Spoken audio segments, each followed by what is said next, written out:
chasing shadows in the night. Words echo silent where I hide.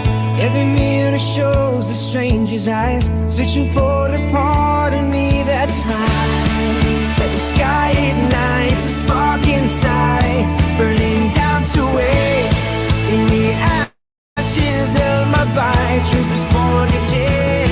I will rise up like a phoenix from the flame. Find my voice and call out your name. From the roots of what I used to be, I'll embrace the truth and set it free. Blinded by the weight of all my fears, I let them break me, shake my tears. Every scar's a testament to life. Now I rewrite the story in my mind. Yeah, feel the fire burning. I'm no longer turning away from the truth that's calling. I'm alive today. All I used to be, flash of freeness, flies wearing, set me free, rising high, Phoenix, watch me go.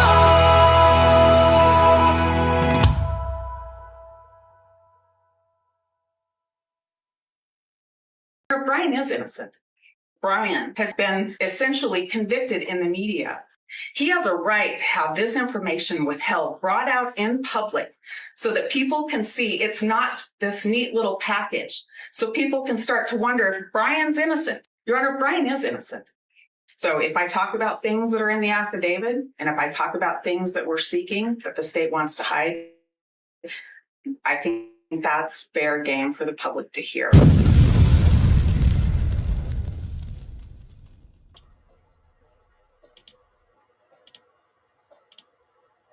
Well, good afternoon, everyone. We've made it to Thursday, or I should say, I've made it to Thursday, and you are watching Phoenix Talks or listening. I am so appreciative of every single person out there that has sent me a message at Get Well. I download your video and listen to them on the way to work. I'm listening at work.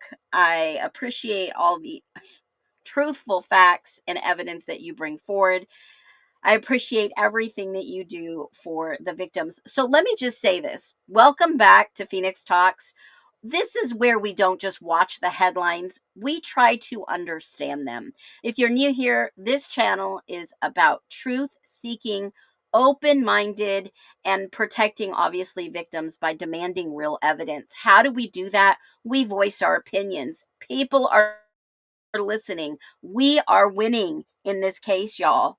So we're not here to solve the Idaho 4. We're just taking a look at all the interviews that have dropped. Oh my gosh, tons.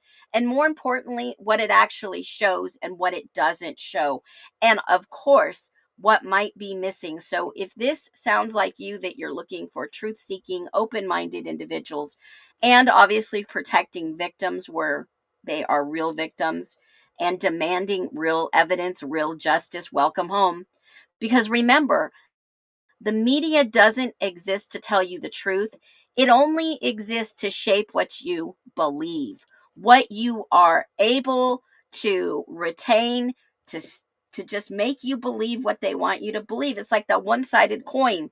It could also be one picture on both sides of the coin, and they flip it, and you think, I'm going to win heads. No, I'm going to win tails. It's the same on both sides. So I just want to say welcome in every single one of you. I see a lot of OGs in the house. I appreciate you coming back. Hey, Lisa, Caleb, Patty, Dina. I see you, Lulu Bell. Welcome back in. Karen, Rebecca, Dina, Brenda, Sarah. It is amazing. Every single day I learn something new, or something just comes across my desk and I'm thinking, oh my God, why would somebody share this with me now? Because people are starting to talk. The bonds are being broken down. What do I mean? Well, you see it going across social media now. You see people reading the actual documents. You see people watching videos and questioning, holy cow, is this even possible? Yes, it is so possible. You see creators just like tearing down other creators because of what they're saying is factual. And then they're trying to negate it with, I'm going to give you an expert analysis.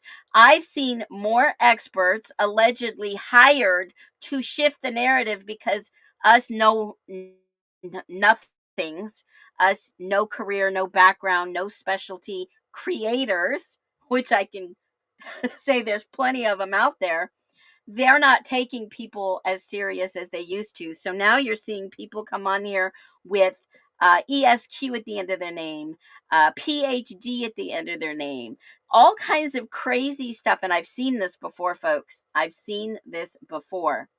But let me just share something with you that I find very interesting today. I made a video and it, I guess I should just jump into it. There is nothing that I have shared that is made up, that is clickbait, but yet they are still trying to throw my name under the bus. Still trying to do it. There's a couple of videos I want to share. I'm going to share this one first. And then we are going to get into it because there are a ton of videos that have dropped. Ton of videos, okay? So, welcome in. Everybody get your headphones on. You're going to want to listen. I've put out some good content. I'm going to pat myself on the back because I have stayed true to my integrity. I have stayed true in looking, stayed truthful in looking with complete, just both sides of the fence. And I have still not seen anything that says Kohberger is 100% guilty. The only thing that I have noticed and repeated is that he is factually innocent. What was the state trying to hide, and what was the truth? Let me get into this with you because today is the freaking day. You want to see me crash out? You want to hear me crash out? I'm going to crash out hard because you know what? It's hitting everybody all at once. You feel me? When it comes to the Idaho 4, please follow the documents. Please read them. Don't just believe everything that you were hearing. It is so important for you to take a look because I'm going to show you something. There's an old saying, if you don't stand for something, you'll fall for anything. See, this was the expert's document in the repository. Now, this clearly shows that Kohberger was excluded from any mixed DNA profile. Okay, the results are consistent with the findings reported by Cybergenetics Group employing the True Allele software. As part of my analysis, I employed the LR Mix Studio software for calculating likelihood ratios. A match between item 13.1, the body sample from Mogen, and Brian Kohberger is. Now remember, there was a mixture of 4 individuals. 4 individuals. 2 were known to be Maddie and Kaylee. There were 2 other that they couldn't determine, but one was female and 1% was male. Now, they gave us an analysis that it was 5,000 times less probable than a coincidental match between an unrelated African American person, Caucasian person, and a Hispanic person.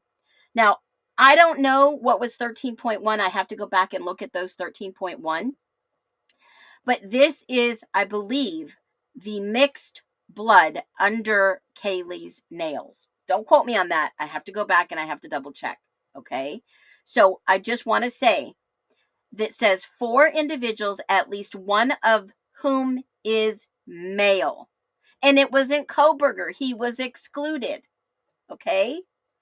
And Maddie and Kaylee cannot be excluded as potential contributors to the mixture. They cannot be excluded. That means they were included. Okay. So, I mean, when you notice these things, you have to say something. For the court, and basically said that Kohberger was excluded other than touch DNA, trace DNA. You know the DNA, like if you touch your hairbrush, it's going to leave some cells. Yeah, those cells are what they said was on the knife sheath. But this was hardcore evidence, blood evidence. He was excluded. Now, they sure have made it look like he was there, but he's still factually innocent. And yes, there is still 2 unknown male DNA and 1 possible female. Right there in black and white. You don't hear anybody talk about this. Came from a body swab, and it was a mixture of at least 4 people. 99% of it was female DNA. The male DNA was about 1%, literally equivalent to 3 or 4 skin cells on the body. Okay? On the body, people. We have got to come together for justice sake. If there are creators, and I've seen them, I've seen all the videos going way back to weeks ago. I usually don't watch that kind of content, but I will say I have seen this in other cases where if you are sharing truth, facts, and evidence, they disagree with you and they go and attack you. One creator went to the extreme to say she didn't know who I was. And I'm going to call her out as a liar for what she is. And she is a defense attorney, a public defense attorney. I'm just going to say one small thing about this. If she is lying to you about not knowing who I am, I would hate for you to be lied about and have you go to jail if you are factually innocent and this public defender represents you and you end up with a plea deal or you go to jail. In my humble opinion, I'm just calling it like I see it. You got to be careful out there of who you listen to. Now, you can beat me up all you want. You can talk bad about me. You can send me a demon doll. I'll burn it. But I'm just saying, for those out there, you can see who they hang around. You can look at their comments. You can go on their profiles. You can see that what side of this case that they're on and who they hang out with and maybe who they're talking with behind the scenes in their chats and things of that nature. Are these people getting paid for it? Do you think there are creators out there that are getting paid for their citing of whatever case this is? Do you think that they get paid by families, agencies, donors? Yeah, I mean, I do. I humbly believe they do. So let's talk about this next video I'm going to show you, because that video surely pissed off a couple of people. There's been some interviews in the last couple of days. We're going to go to part 2, Holder of the Secrets, after I share this little short 5-minute sped up video so we don't have to listen to all this rhetoric, but there is some new information in this. Were missed. Let's make sure that we address those and we make our community And and I our need to world start a this better from the place, beginning. so nobody has to deal with Hold this on again. 1 second. Hear all this. So let me just start. How are you guys doing after today? We keep saying one day at a time, but these type of days are ones that really push you hard. Sure. Is there anything that came out from these filings, from this report, that gave you any kind of answers that you might have been looking for about what happened? We learned brand new things. Those details that were put in those docs were never given to us. They were given to strangers before they were given to us. It's shocking that. Now, that is really odd to me about somebody who has been in the middle of a court case. Criminal, not myself, a criminal who attacked me and my husband. A criminal case, and then yet a civil case. I have always been on the forefront of give me all the documents. I want everything in the repository. You can file the questionnaire yourself. You take the sheet of paper, you fill it out, you can go right to the court website, you can fill it online, and you can ask for the court documents. Or, you know what? This family had an attorney. Why was the attorney not getting these documents for this family? So he is saying this was the first time they ever got these documents. People were getting them before him. And then they get a call and say, oh, by the way, these photos have been released. These documents have been released. I thought And I remember seeing a video not too long ago. Olivia flew to Idaho and she got this information by doing a 1-by-1 sit down where she learned about the experimental wounds, guys, that she talked about in her own words. Well, that would mean if 1 and 1 is 2, then what she just told us matches the report that I read not too long ago that Kaylee was probably hit, punched in the face, in the nose, knocked out, bleeding from her nose, and then strangled, and then placed in her bed and stabbed multiple times. That would make sense. Experimental wounds happen after the victim is dead. That would make sense. They're telling us more if you just listen. A family doesn't get any kind of priority, even heads up. We asked for discovery. They said they'd give it to us, but they never did.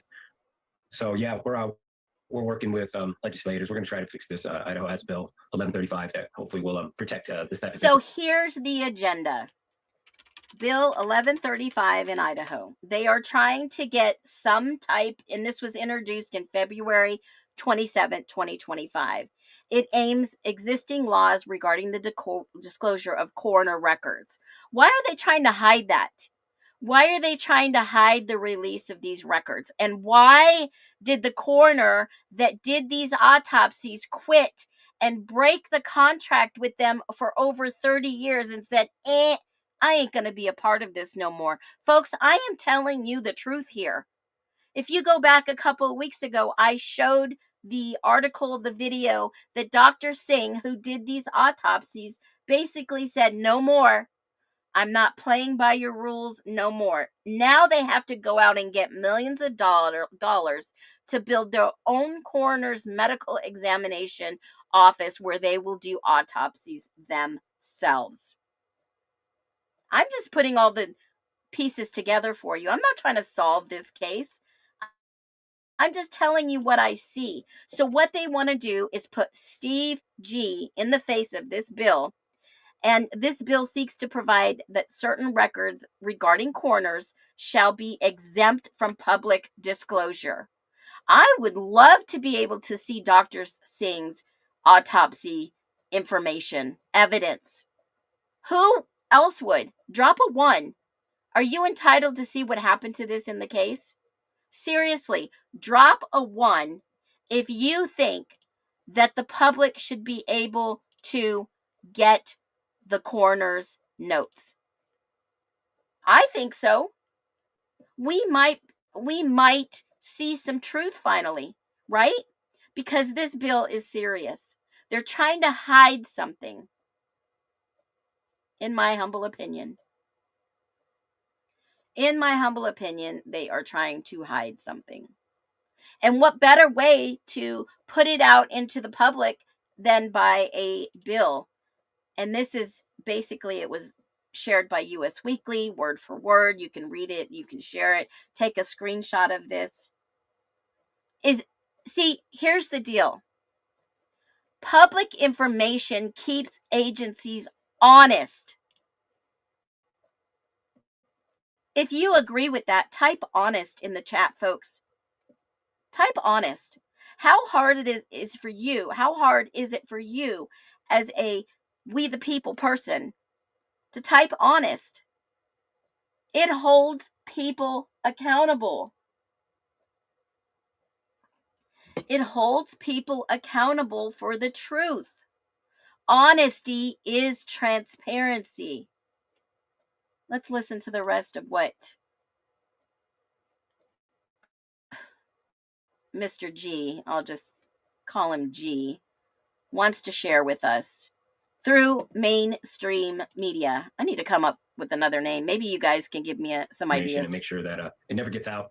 Especially he pled 4 cases of murder, capital, all of them, and in the same breath he waived his rights to even challenge it. So why does this need to come out? All these details. I mean, these are like mortician details. It has nothing to do with a case that's never going to happen.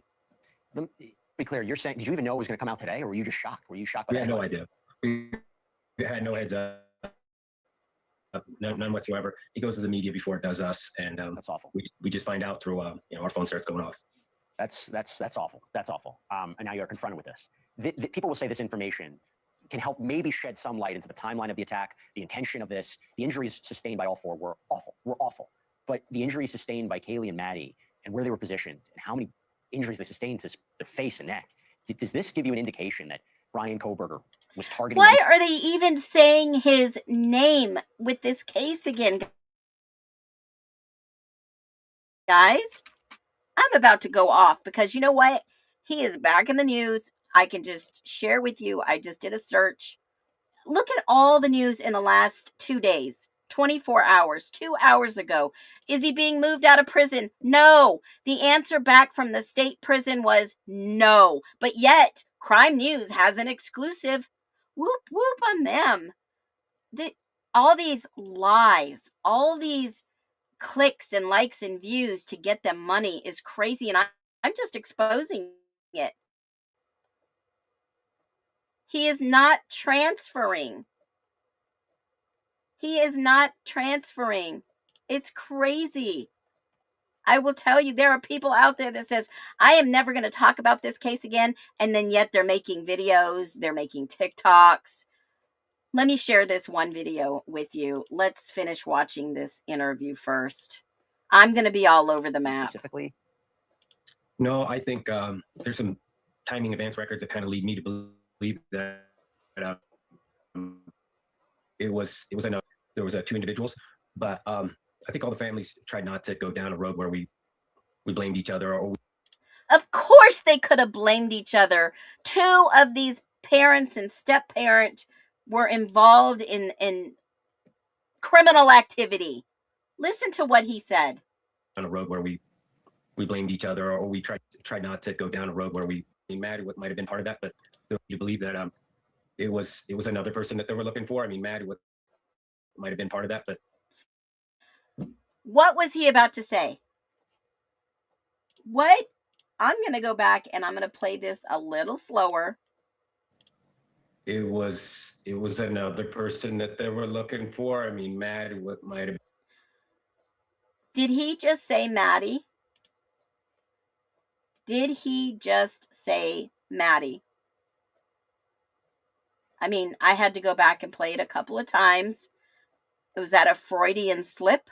It was another person that they were looking for. I mean, Maddie might have been part of that, but Maddie may have been part of that. But see, notice how the captions didn't catch that.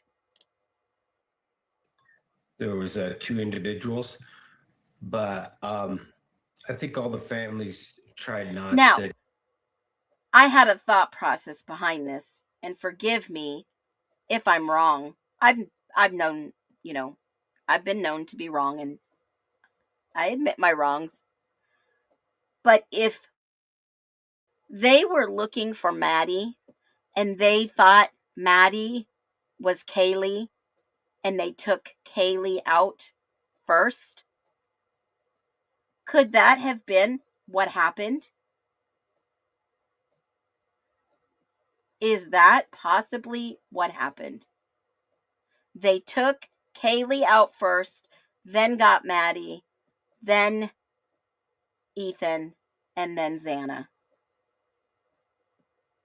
Is he telling us what happened?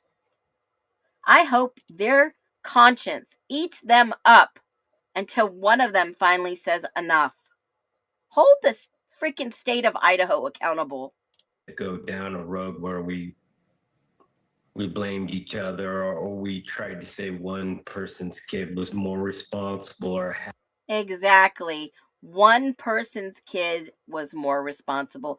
How in the world did Kaylee get mixed up with all these kids? If Kaylee was such a good girl, how did she end up in a house where two of these kids' parents were known criminals? I mean, I don't know about you, but I'm going to start advocating that if your kid goes and lives with 5 other strangers, 6 other strangers, 7 other strangers, that y'all might want to do some background checks on these people and their parents so that you know what kind of crap you're walking into. And 3 months down the road, you don't find out one weekend that you're living with 2 possible people that are criminals? Think about it. Maybe we should start advocating, know your neighbor, know your roommate. Had a role in this or something like that. We tried to keep it. Unfortunately, we had to do this all together, and So is Steve saying he was forced to do this all together because in pairs and in groups and linking arms that you are able to get more done? Were the other parents embarrassed or hiding? I don't know. This is all speculation. But I do know that if he was coerced or forced to just follow what the state wanted him to do, good he's got an attorney. That's good on them. Of course they don't want him talking. But I think this family has had enough sadness in their life that maybe a little goodness wouldn't hurt. A little kindness wouldn't hurt. pointing at each other wasn't something we were willing to do. No. And by the way, I didn't know that you didn't know this information that was coming out before today. You mentioned that I believe you're going to be meeting with the governor. What are you hoping the change will be? It's things like this. You can't. We had a prosecutor who was extremely weak. He was way over his head. He didn't know what he's doing, and he hid these. There's a reason 6 months later these things are coming out, because he never would have had the support of So his why is G supporting this bill that's going to hide and bury this?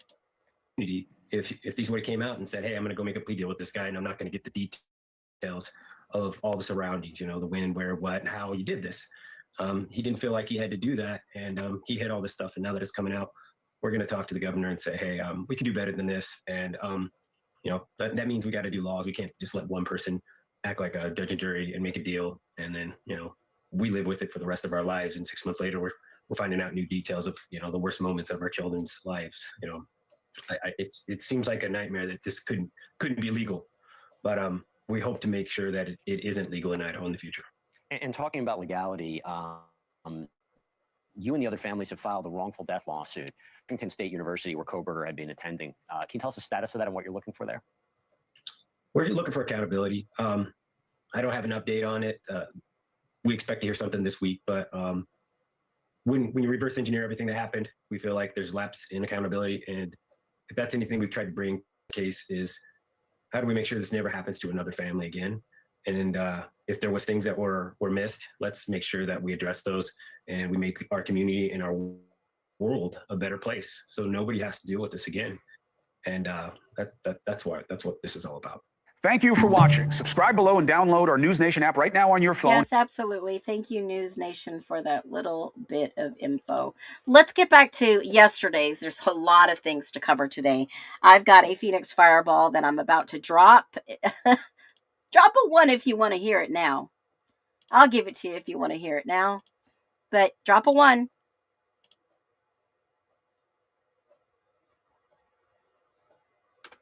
Drop a 1 if you guys don't want to wait. I'll give it to you now because I got a couple. So, yesterday I shared just off the cuff, just one of those things. I went to go look at some details, and I shared Jack DeCour's resume. It's out there on the internet. It's all public information. Anything I share is public. It's not like I am looking to dox anyone. This shit's public, guys. Okay? And someone noticed the phone number. Someone noticed the phone number and said, "Hey, did you know X, Y, and Z? Do you know that perhaps he was doing something out there in Moscow, Idaho?" And I'm like, "No, what do you got?" Well, let me just make sure that this screenshot is appropriate, because I don't want anyone to get in trouble. Let me make sure that I have changed this to protect the innocent.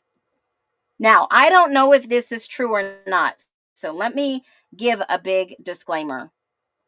Huge disclaimer here. I don't know if this is true, but this was sent to me by someone who watches my show and has followed what I've shared publicly. And they just mentioned, expose all these crooks. I love you guys. I'm not saying that this is like exposing anything, but did anybody know that perhaps there was another DoorDasher out in Moscow? I'll just leave it there for one hot second.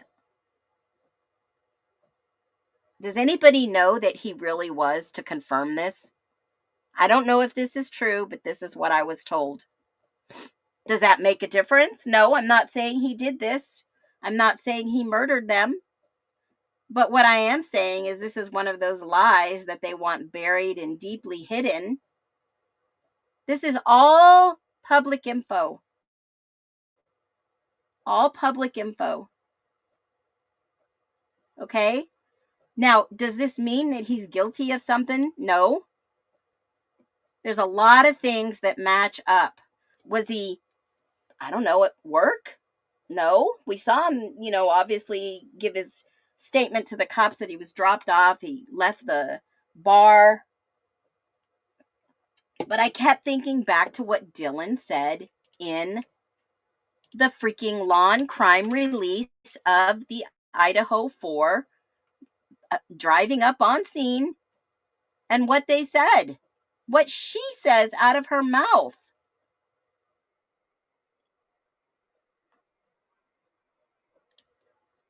I mean, when Nunes comes outside and he starts talking to Dylan, do you guys remember? I mean, I can hear Dylan. Do you remember what she said? She said in the beginning of when he walks over, JD walks over, she clearly says, someone came to pick up Murphy before work. Isn't that what she said? I thought so. I heard it.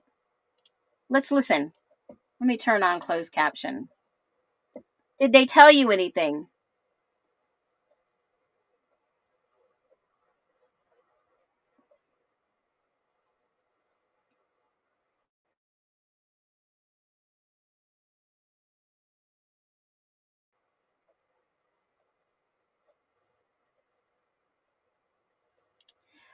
I could have swore she said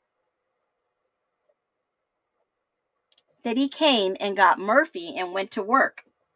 Now, was Jack took Murphy to work? That's what I thought I heard. But now I'm watching this and I'm thinking, oh, sorry, I thought it was up on stage. I'm watching this and I don't see where she says this now. Is it another clip? I think it's in a different clip. Maybe Gunderson picked it up. Schneider picked it up. But she walks over. Nope. Just come over here with me, please. We don't know what's going on. I saw the guy. Oh, yeah, thank you. No, you're good. Hang in there, brother. Thanks.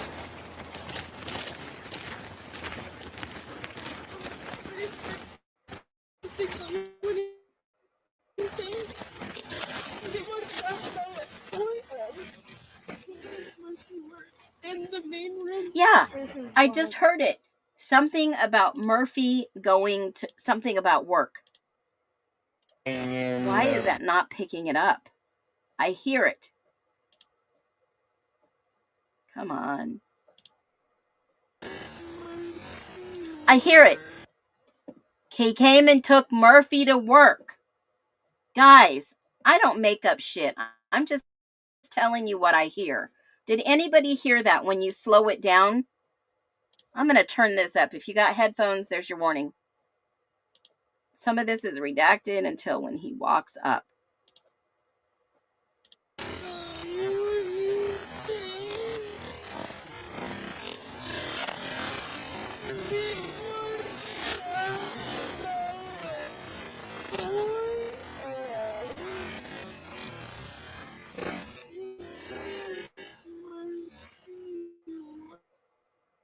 He came and took Murphy to work. Who is he? Who came and got Murphy to take to work? Who is that? Who, if Jack D got Murphy and went to work as a dasher. He wasn't drinking at the bar. I hope not. So he could have been so drunk he passed him. I don't know.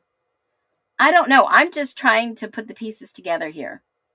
Okay? Remember, folks, when you lie, you have to tell 69 lies to cover up the original one. And with each lie, the story changes. Absolutely.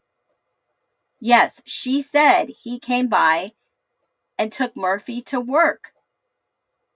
Now, when I heard that, I automatically went back to another audio, another video. I don't know if this is truthful. I don't know if I have not received these videos myself, even though I asked for them. I do not know if they are truthful and accurate. But at oh God, what time was it? I have to get my notebook out. At 1:30, shoot, hold on. I'm trying to use my head and my head's still hurting from this cold. One, Amanda, I bet you know. 1:36, is that the time that 1:36? 1:36 is my head. I got to write this down on my timeline. 1:36, I believe. I'm trying to grab it real quick. 1:36. Was it 2:36? Maybe it was 2:36. Someone gets out of the car and yells, "Murphy!" What time was that?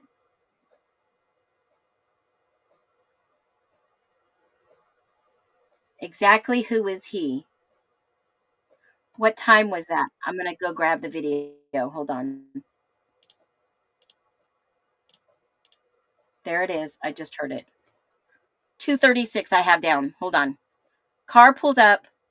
Let me share this with you guys. I thought I was sharing it. See, I get so excited and I'm like, damn, you guys can't see what I'm talking about. You can't hear it either. And this is from Jules True Crime Reactions. So here, let me remove this, put this up here, change this. This is a lot of work, you guys. Have you ever tried to share and do a stream? This is a lot of work, and I'm not an expert, so bear with me. Okay, the time you said sounds familiar. 2:36 is what I have written down. So let's just see if a car comes in here and yells this out. Nope, there it is. Volume up.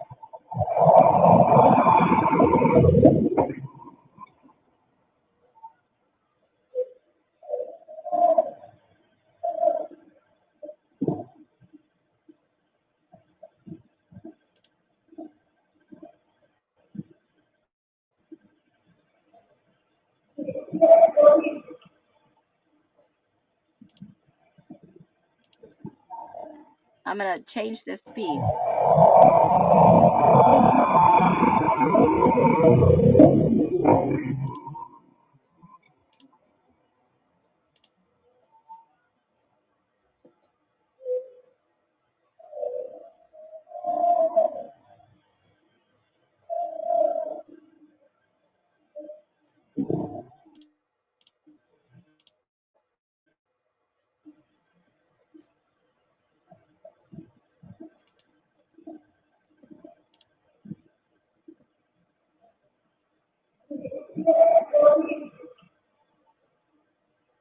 Okay, I wasn't wrong. There it is.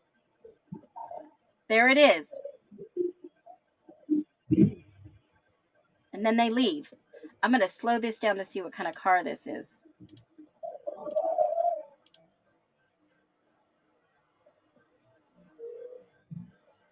See if I can get a good picture of it.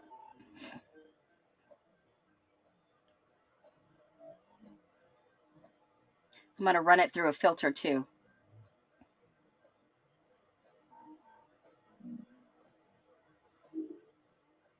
It's on super slow because I want to screenshot it. So hold on 1 second for me, chat. Who would pick up Murphy before they go to work? And how would Dylan know? Who works at 2:36 in the morning on a Sunday?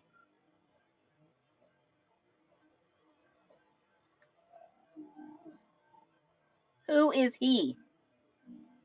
Because that would explain where Murphy was. Who goes to work at 2:36? A shift worker at 3, maybe?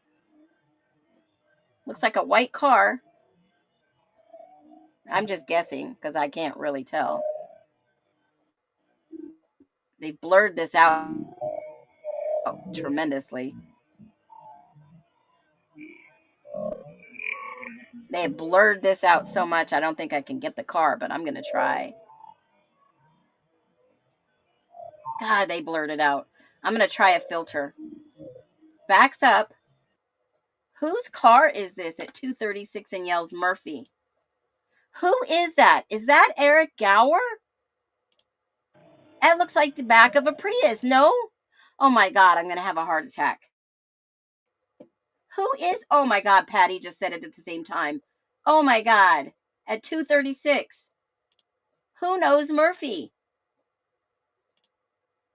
Who knows Murphy? Why would somebody come in? Because, I mean, Dylan says he came in and picked up Murphy before work. Who goes to work at 3 a.m? I took a screenshot of the back of this car. I'm going to see if I can get a better picture. They have blurred this out like no tomorrow.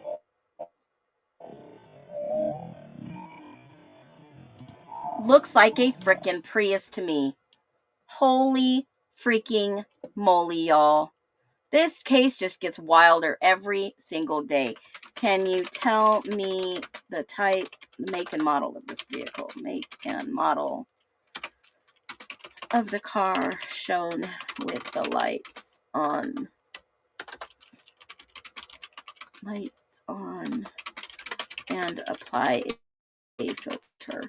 Let me see if it'll do it for me so I don't have to do it myself. Gosh. Who in the hell would go to work at 3 a.m? Murphy's dog hair. No wonder he cleaned his car. I don't know. I'm just telling you.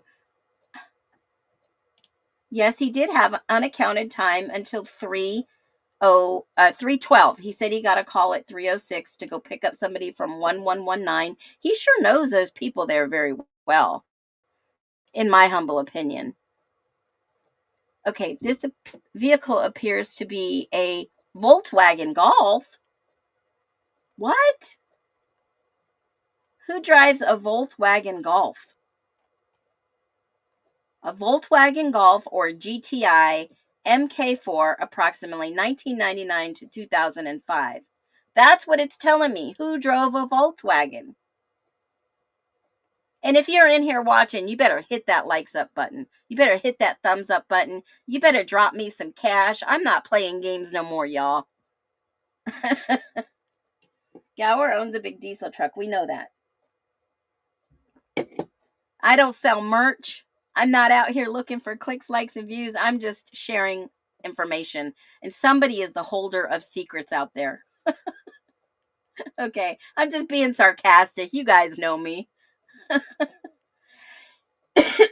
Who drives a Volkswagen? The only person I know is in Snyder's body cam. Shoot, guys. I am all over the map today, so give me a break. It's all coming together. Just the only one that I've seen on Snyder's body cam, y'all. Oh my God, is walking over 1127 King Road. And he's over there and he shows the Volkswagen right there. But we also know that JD did drive the Elantra that the G's allowed him to drive. So that's not a big, it's more of a, yeah, we figured something else was up. So Nunez, hold on, let me grab Gunderson's body cam because I think he walks that way too. He kind of shrugs the shoulder. And there were 2 different times that they talk about, why didn't these people call 911? Well, Gunderson just shrugs his shoulders, and the other ones on the patio when they're saying, hey, why didn't they call 911? I don't know. Like, hello? Okay, so this is the Volkswagen video. I'm going to throw this up here. So give me 1 second and I'll show you the Volkswagen right there. That's the Volkswagen right here. Right there. Bam. Okay. So I don't know when this car left. Becca, thank you so much. I appreciate you. Why is he out driving an Elantra when I think this car may have been, I don't know, who knows, maybe not driven as much or something may have been wrong. I don't know. I know I've heard the reason why. I just don't know. Phoenix, go back and look when Snyder is talking to Adam. He says the VW was driven by Jack because his car was in the shop or something. VW was, that makes sense. But the Elantra's there too, guys. The Elantra was there that same morning and he pulls out. Excuse me. The Elantra was parked back here.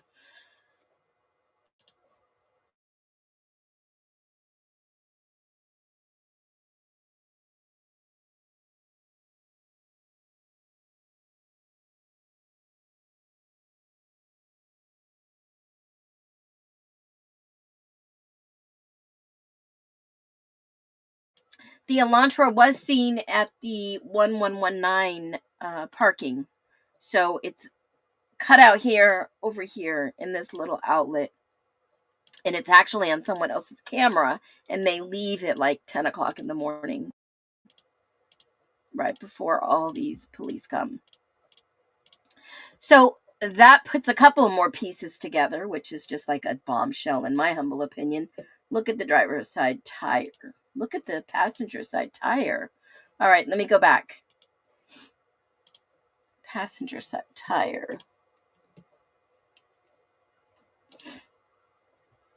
What's with the tire? Passenger side tire. Now, if somebody can help me out, is it flat? Look at the passenger side tire. Looks like the window. Well, that's a reflection. Let me just see. Passenger side tire. Okay, give me a hint. What am I looking for? Shedding amounts of various base coat, straight coat, shed more.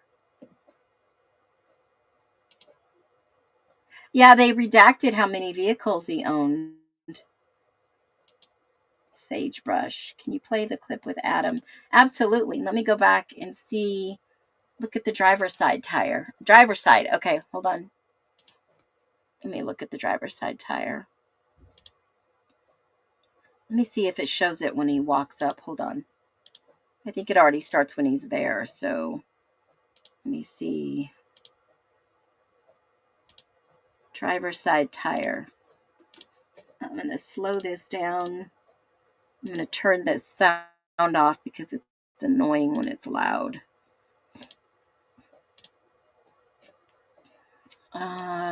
Shoot. I didn't see anything. They didn't note anything either. Let me go a little slower. What's wrong with the tire, y'all? Driver's side tire. I don't see anything. Am I missing something important? Let's see.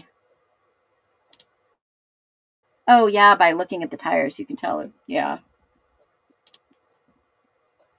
I know one was a truck, one was a Prius. I don't know what the other car was. Was it recent? It's not at an angle. Ah. Oh, wow. Okay. Amanda, I see what you're saying. I see exactly what you're saying. Yeah. Yeah, I hear it. Okay, so let's do this. Let's finish watching Gower, and then there's some new videos that have been released for more people that we were curious to learn about. I'm going to play those videos. I'm going to speed this up a little bit, and let's listen to the rest of what he's talking about. Now, he said something very specific, Gower. He said something about the media release. I went back yesterday and I looked at all the media releases, and no one ever mentions a double-edged weapon until way after this interview. What her last name is. But I texted about 4 of them. Replied back that something like, yeah, like super scary, don't know what to do or something like that. And then texted back like, yeah, praying for Kaylee's house. And so that's how I figured out kind of what house it was at. And then I never heard back from Kaylee, obviously. I never heard back.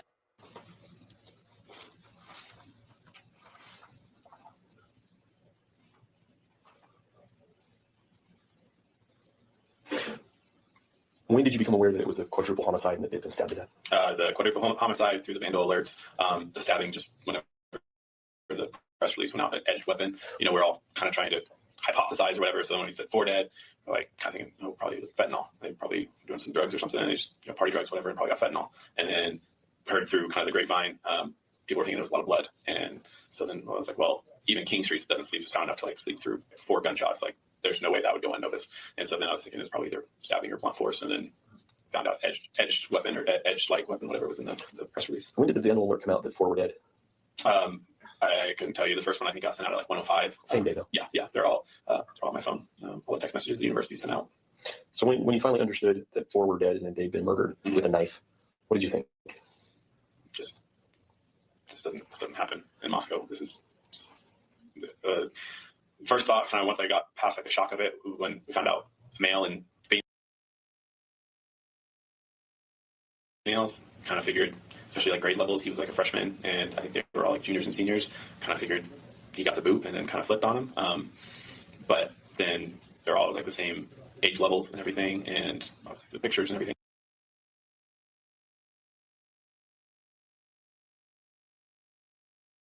This doesn't happen in Moscow. This is just first thought kind of once I got past like the shock of it when we found out male and females, kind of figured, especially like grade levels, he was like a freshman and I think they were all like juniors and seniors, kind of figured he got the boot and then kind of flipped on him.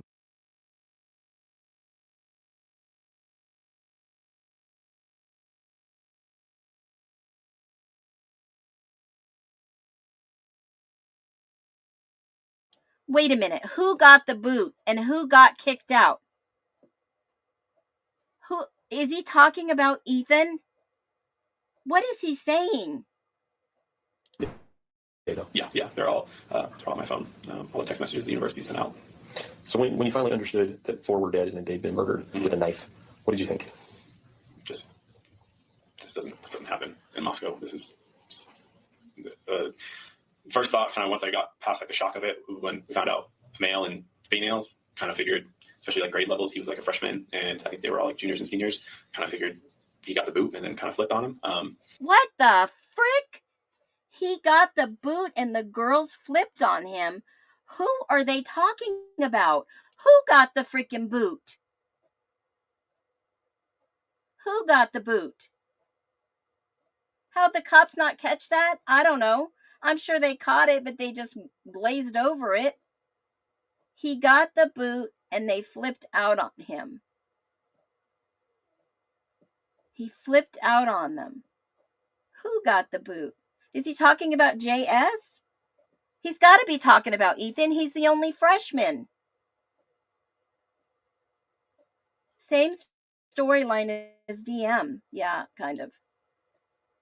Ethan got kicked out and he flipped out on the girls. Is that what he's trying to say? Because he was a freshman? No, it wasn't anybody at the corner club that got... He's not specifically talking about that. He said a freshman. The only freshman was Ethan. Did Ethan get the boot? I'm just questioning his whole statement right there. And the officers don't even like bat an eye and stop and say, wait a minute. He's telling them what he assumed happened. Yeah. He's talking about, no, he's not talking about JS. JS was a senior. He wasn't a freshman. I think they say they flipped out on him. Let's just listen to it. But then they're all like the same age levels and everything, and obviously the pictures.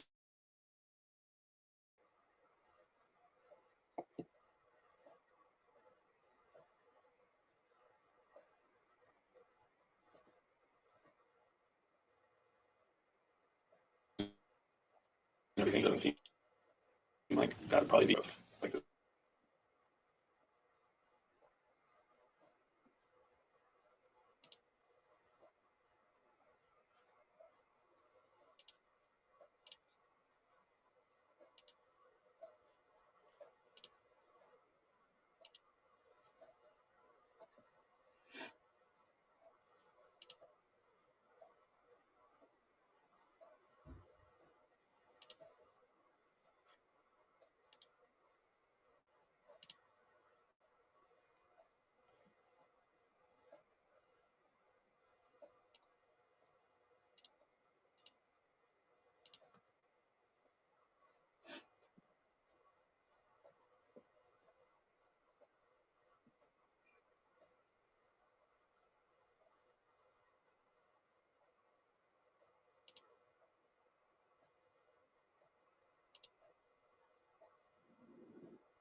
They party and everything, but the only like part of town that sketches me out at all is downtown. 109 is not the most kosher people live there, and like there's a public bathroom down there, so every night, not every night, but when I'm driving, sometimes I'll slip through there to go just use the bathroom because just come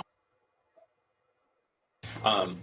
And the last time I did that, I like walked in and there was I don't know how to say without like profiling, but a crackhead at the scene. I was like, well, kind of already committed. He's going to the bathroom. He was sharpening a fillet knife at 2:30 in the morning in this bathroom, and I just was like, okay, this is kind of weird, but try not to profile this guy. Like, When was this? a couple months ago.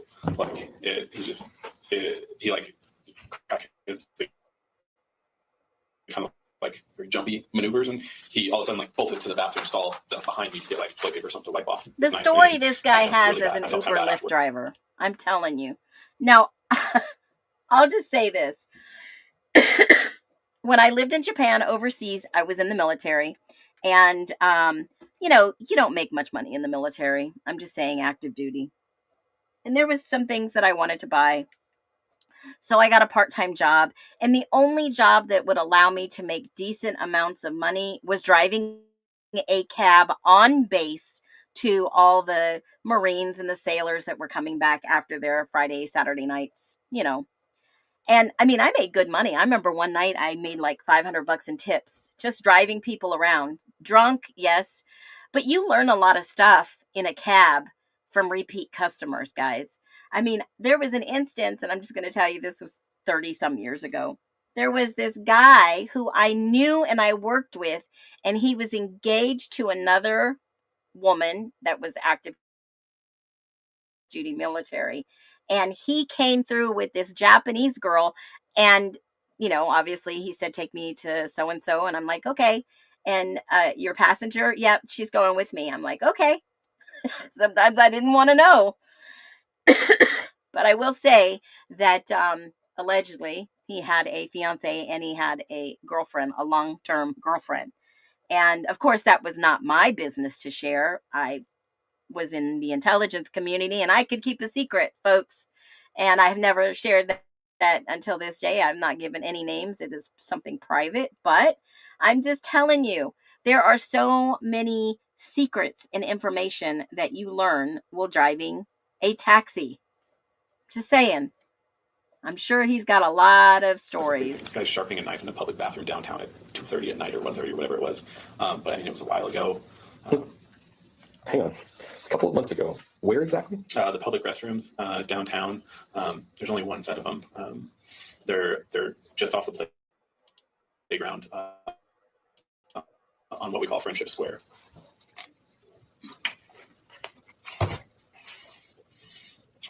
Scrawny. What time of night? It was late. It was towards the end of my night, so Weekend? probably Thursday, Friday, Saturday night, 1:30, 2:30, something like that. And you started to say scrawny? Yeah, he's a thin build, white guy, tattoos. He had like a white tank top on or something. How tall? Shorter than me, so not that tall, but 5'10". This is pretty scary, folks. And I'm just gonna say this because it just popped into my head. I'm gonna say it. I have an unfiltered, it's on the cuff live stream here. I don't have anything planned out. I don't have any BS that I'm going to feed you. And have a guest and do all that kind of stuff and sell merchandise. And, you know, I'm just giving to you the way I see it. This guy, yes, he would make a good informant, but this guy not only gives me the creeps, but this cop is now taking this information from the creepy guy that saw somebody sharpening a knife. Was there a serial killer running around? That would have been my questioning. Because he's taking this information serious, folks. And just assumed he came from across the street. 109. Excuse me. What is 109? It's the address. I don't know. I can't remember what the street is. It's right there. It's like a low income, like housing development or housing. Okay, I've got a laptop here. I'm pulling up. It's got a map on it. So let's here. I'll let you drive. Let's see here. So this guy is now showing, Eric Gower is now showing the cop where he saw this guy sharpening this fillet knife in a public bathroom at a housing development, which is ran down, which he feels comfortable stopping and using the bathroom. Oh, Gypsy Java. Chico AW. Okay, Main Street. So right across the street from the old police department, 4th Street. Okay, it is 4th Street. These apartments right here. No, this is 17. There's some apartments right here that are like. Where's the bathroom that you're talking about? Oh, sorry. So this is Friendship Square right here, and the bathrooms are this little building right here. So I would just pull in, go to the bathroom real quick, and then turn around and leave. So what is it about 109 that says crackheads? It's I don't know how to describe it. It's like as I understand it, there was this like mobile home park out of town. 109, and what did he say? Hold on a minute. 109 Friendship Square. Let me look at 109. Let me see in Moscow, what is Friendship Square? It says it's a low rundown Moscow, Idaho. Let me see. Friendship Square Park, 109 4th Street, Friendship Square. Here we go. By the Chamber of Commerce. Huh. Interesting. Friendship Scare. Oh, here we go. Friendship Scare. Friendship Square.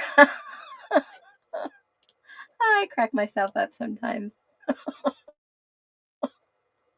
All right, let's just take a look and see what's so bad about this. Friendship Square, there's public restrooms.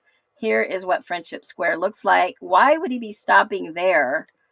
Well, it's a public bathroom in the middle of the night, I guess. Maybe that's why. But that's what he's describing right now. I just wanted to see what he was describing out of my curiosity. So let's go back to this. A long way. It's called Syringa. It went up because they weren't maintaining it and everything. There's people squatting in it for forever. And they finally kicked out all the squatters because a bunch of people moved into 109. High drug use, high like mental health issues, that sort of kind of like undesirable kind of population frequents there and lives there, I guess. And like I've had passengers that walk from campus. There's one that walks from campus sometimes to Main Fitness, which is quick there in the Main Street. Oh my God, he gives me the creepy, like, the cops think I'm a serial killer. I'm going to eat this up for a couple hours. I'm going to give them all the attention that they want. And I'm honored to be called in as and looked at to be a killer. Does that kind of give you that vibe? That's my humble opinion. I wonder if he ever worked near there and lived. Well, I don't know. They should be aware of all this, right? I mean, he's getting his 15 minutes of fame. It's just like creepy to me. Like, oh my God, they think I'm the killer. I'm so thrilled. And she's made a comment. It's like people start following her when she walks through there and stuff like that. It's the rougher section. How old of a guy? He's not like super old, but older than me, probably 30s maybe. Remember what he was wearing? I think a white tank top. I think I could see like his shoulders, and then maybe a hat. It was a while ago. Just after that, I was sharpening the fillet knife on. He was fiddling with it. It looked like maybe he had like a little sharpening stone or something. I just remember thinking that was what he was doing. But was he at the sink? Yeah, he was at the sink. Can you describe the knife? Just a, I don't know, yay long or so. Just a typical little thin blade fillet knife. Like for fish? Yeah, for fish. Curved, pointy? I think it was straight, but it had, the kind of curve in at the hilt where it goes into like the thinner part of the blade. I think I remember seeing that, but he was like holding it like this. I just remember thinking it was a fillet knife. Between you're Like, showing it. Yeah, he was like holding it and then like fiddling with it, and I just glanced at it and was just like, oh, I should have turned around, and then trying to like kind of watch him out of the corner of my eye, do my thing as quick as I could, and get out of there, and then. Yeah, I haven't gone back to those since because I'm like, that was. Do you ever see those kind of folks walking around town, or they pretty much confine themselves to that area? They pretty much stay downtown. There's one guy he's a pretty big guy, always in kind of like tan sweatshirt, sweatpants. Ass is always kind of hanging out, long hair, big beard. He kind of moseys around downtown a fair amount. But Ever see him walking over here? I don't usually see anyone like that over there. It's usually all college students. How are they doing on this one? Well, I'll go check again. Okay, so they're interviewing him. Mind you, I forgot to tell you, across the hall is the FBI, and they're probably listening in and watching and looking at his mannerisms and profiling and all that good stuff. But he's over here, sitting here, telling the cop about, there's some other strange people that he's seen out there. Was there like maybe a serial killer running around in this community and nobody is talking about it? I mean, if you remember the Pullman 4 and a couple of other stabbings and a couple of other skin dogs and a couple of other bike path girls were approached by a guy with a knife and some other wild things happening around there. Nothing happens in Moscow, folks. Don't look this way. But these guys, these cops were writing down everything he was saying.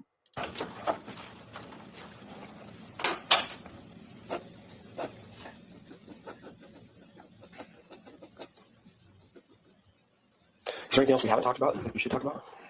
I don't think so. I mean, one thing I was kind of surprised, I guess, that didn't go over in the first interview was just that like, where I went the rest of the night and everything. But yeah, I mean, nothing stood out from the night in general. Everyone kind of, when I asked them, how's the night been? Everyone was like, oh, it's mid or so. Like, there wasn't anyone who was, oh, tonight was amazing or anything like that. But how many rides do you think you gave after you dropped them off back at the house? After I dropped them off, I think only the two. I had the one guy that I went to after I dropped them off, and then picked him up at John's Alley, and then he lives out on Indian Hills Drive. Dropped him off. That was off the books. Yeah, that was in my phone. His name is, I think his name. I think, and then dropped him off at his house out on Indian Hills Drive, and then drove home, and then left the apps on for a little bit. I played some video games or something, and then got that one other ride on Lyft, I think at 306. And then after them, I went home and did another ride. Where'd the Lyft ride go to? The Lyft ride was that one from 119 to Delta Gamma, and it's right on campus. It's on Elm and.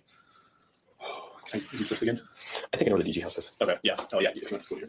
Yeah, right down middle of Greek Row.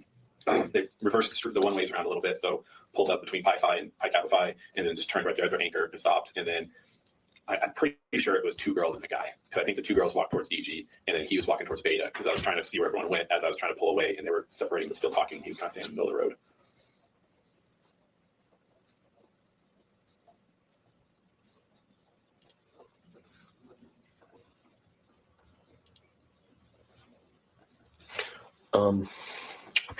And then back home. Mm-hmm.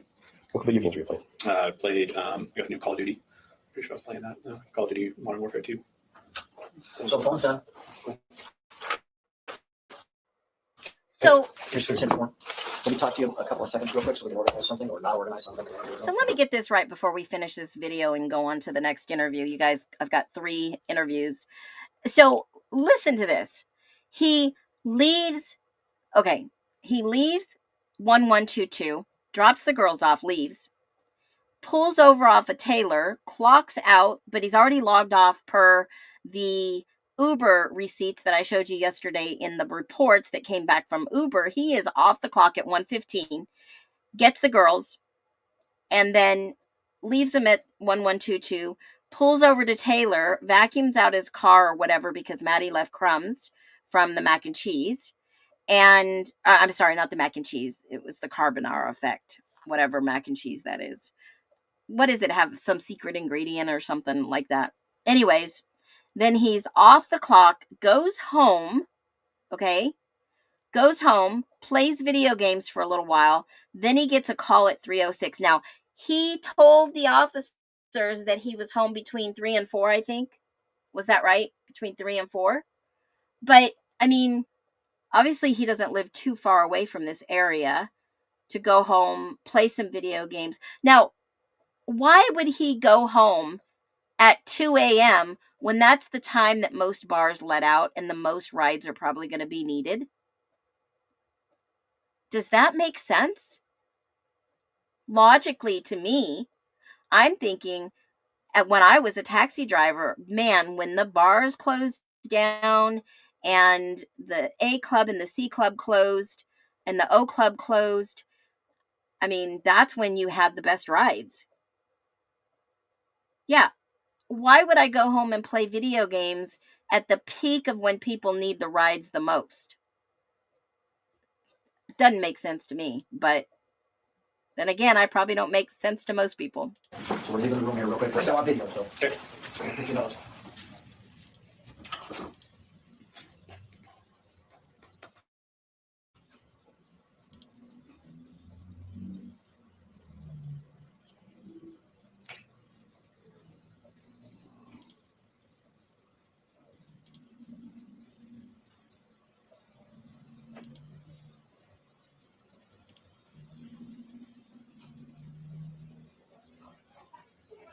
So, you know what? We're damn near done. Okay. The last thing that we're interested in, if you're willing to let us look inside of your car.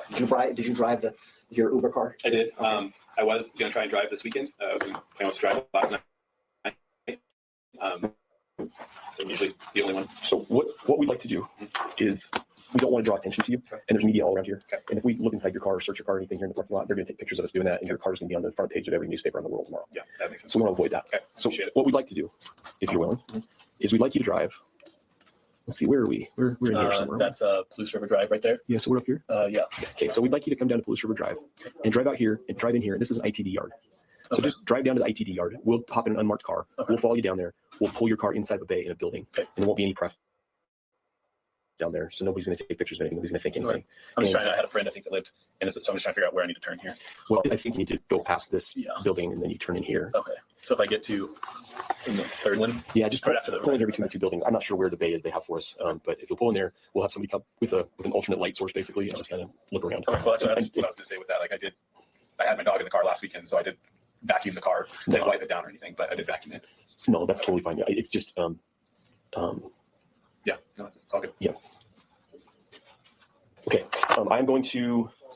We're going to do that, but we're all done here. So I'm going to terminate this interview at 7:13 p.m. So he had his dog in the car, mind you, and he vacuumed it out. We reviewed the pictures a couple days ago. You can see that it's very nicely vacuumed out. He agreed to go with them, let him, take pictures of his car. He's right. The cop was right. You would have been all over the pages, all over the newspaper. Hey, I'm okay with that.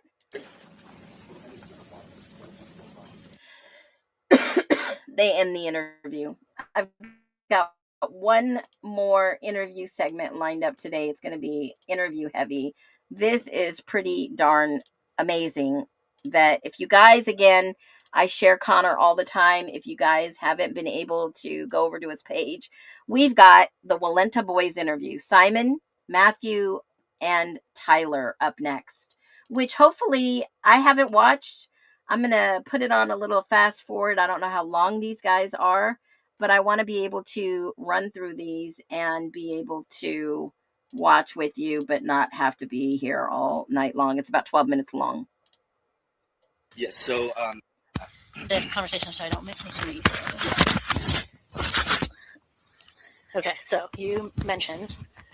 yes, so it's not a lot, but I woke up a couple times Saturday night. Okay.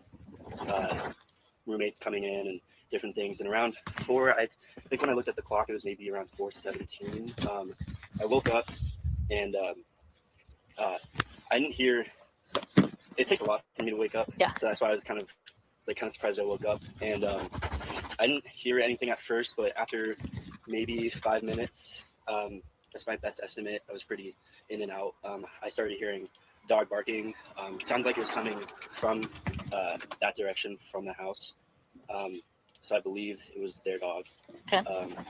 And I was going in and out again. I think for maybe another hour.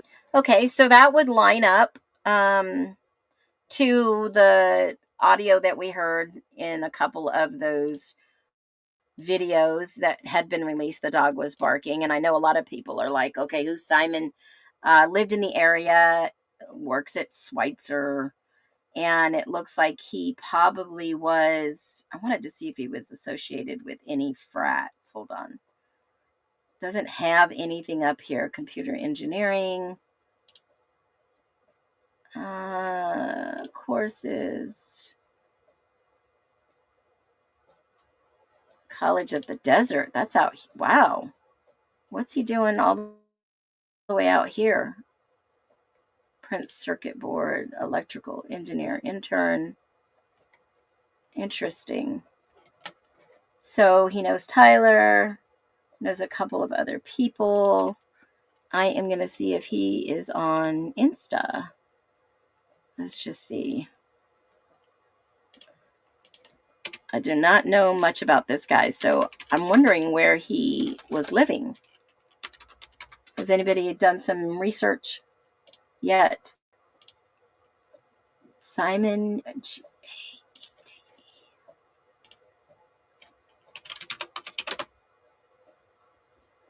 Let's see. I don't see him on Insta.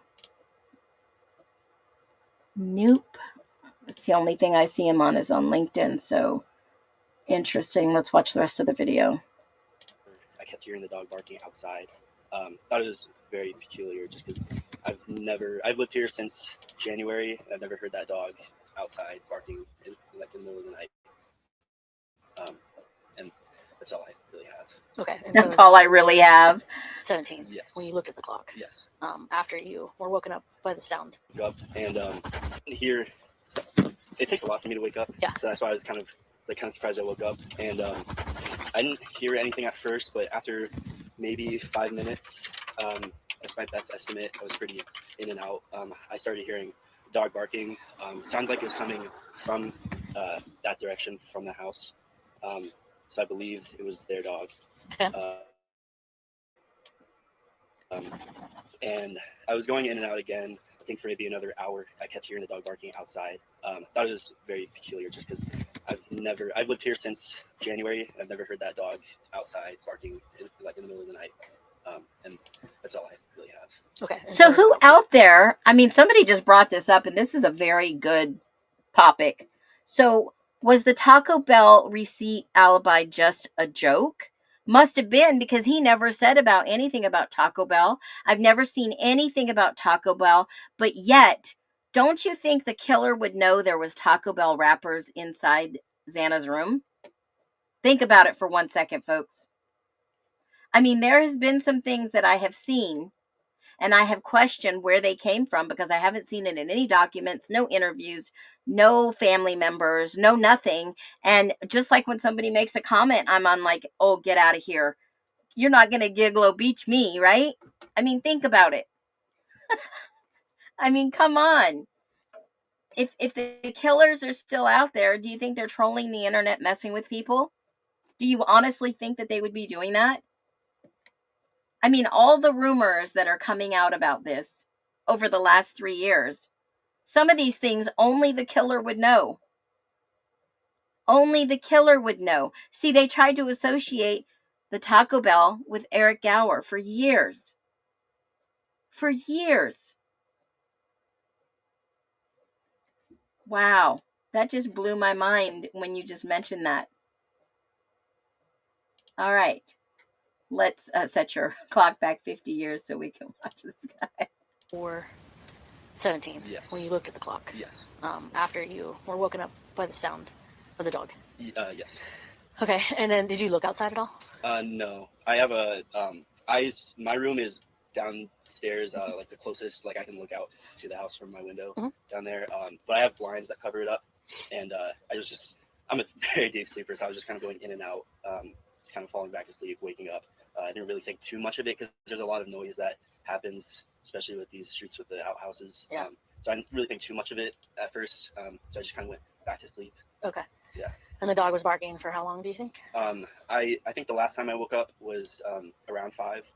Why the heck didn't he call someone? Why the heck did they not call some? Hey, this dog's barking in the middle of the morning. Call it in. See if they can get somebody to go check on this dog. Okay, and it sounded like it was outside. Yes, yes. In that direction. Yeah. And when you did wake up, did you notice any lights on, motion lights, anything like that? Did you hear any? No. Hear any rustling or hear anything else? I didn't hear any rustling. I probably, because we have a nightlight that turns on, and that little window around the corner is the window for my room. I probably would have seen that if it had turned on, but it didn't. Okay.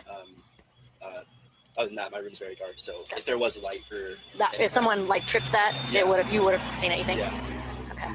Are they? Okay. What's your date of birth? They sound like they're outside asking these guys questions. Did you hear the car in the background? Okay, cool. All right, well, if you think of anything else or if you remember anything else, were any of your other roommates home that heard anything or? They were all home, but they didn't hear anything. Wait a minute. My roommate heard the same. He lives in the other room downstairs. I think he woke up for a second from the barking, but he went back to bed as well. Okay, is he here now? What about the other one? He was supposed to be drilling. Yes. Can I talk to him real quick? Yeah. Okay, cool.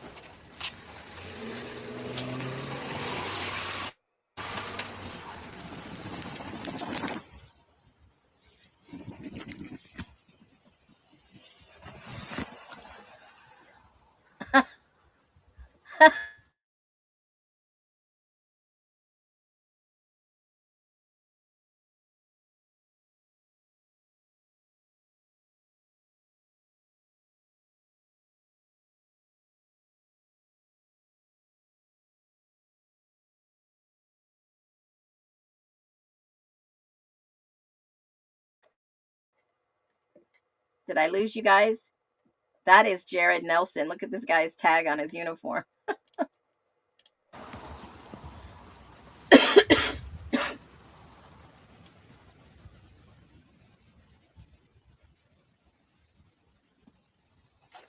Hey, how's it going? Good, how are you? Good.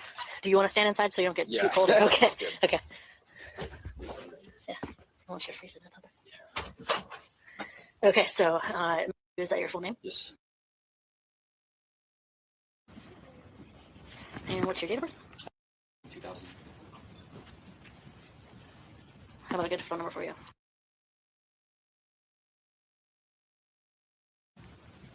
Okay. And your bedroom is downstairs? Yeah, it's the first one to the left. Okay. And he mentioned that you might have heard something? So I was gone, I think, like when all of these events transpired.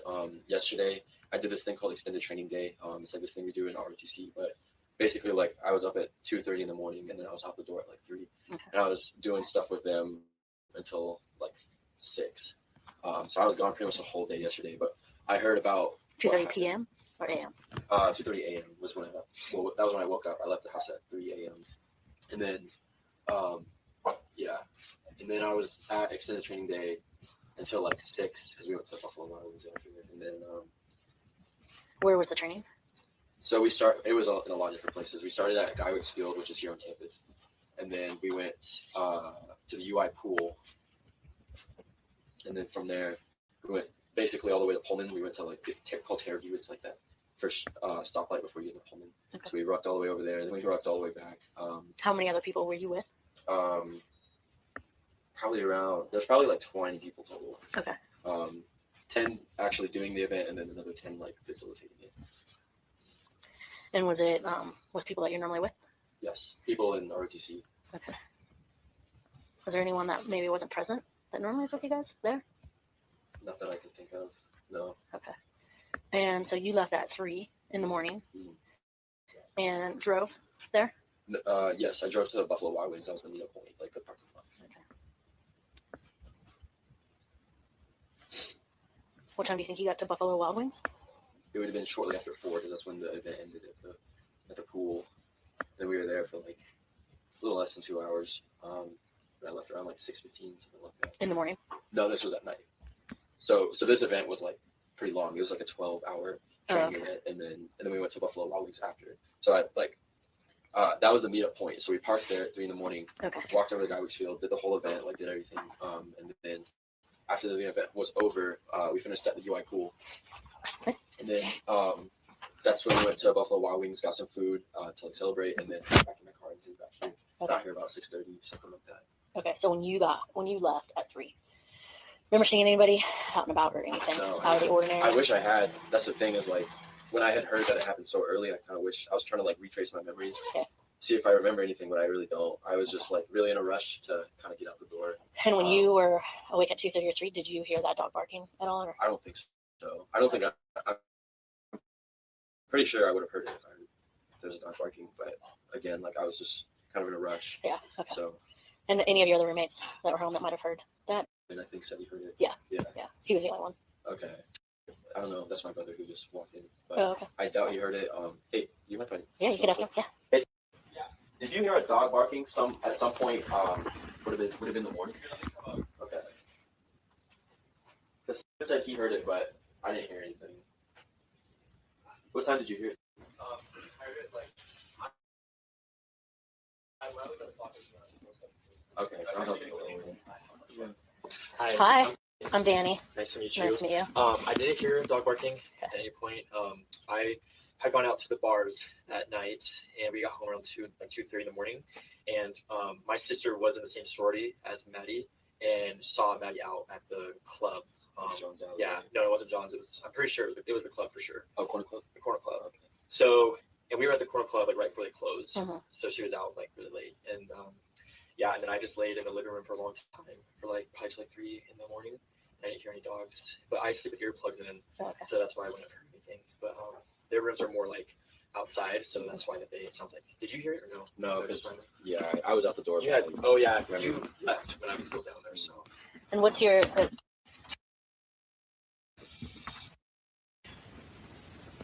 What's your date of birth? 97. And how about a good phone number for you?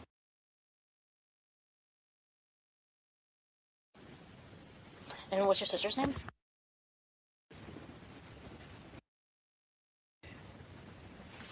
How about a good phone number for her?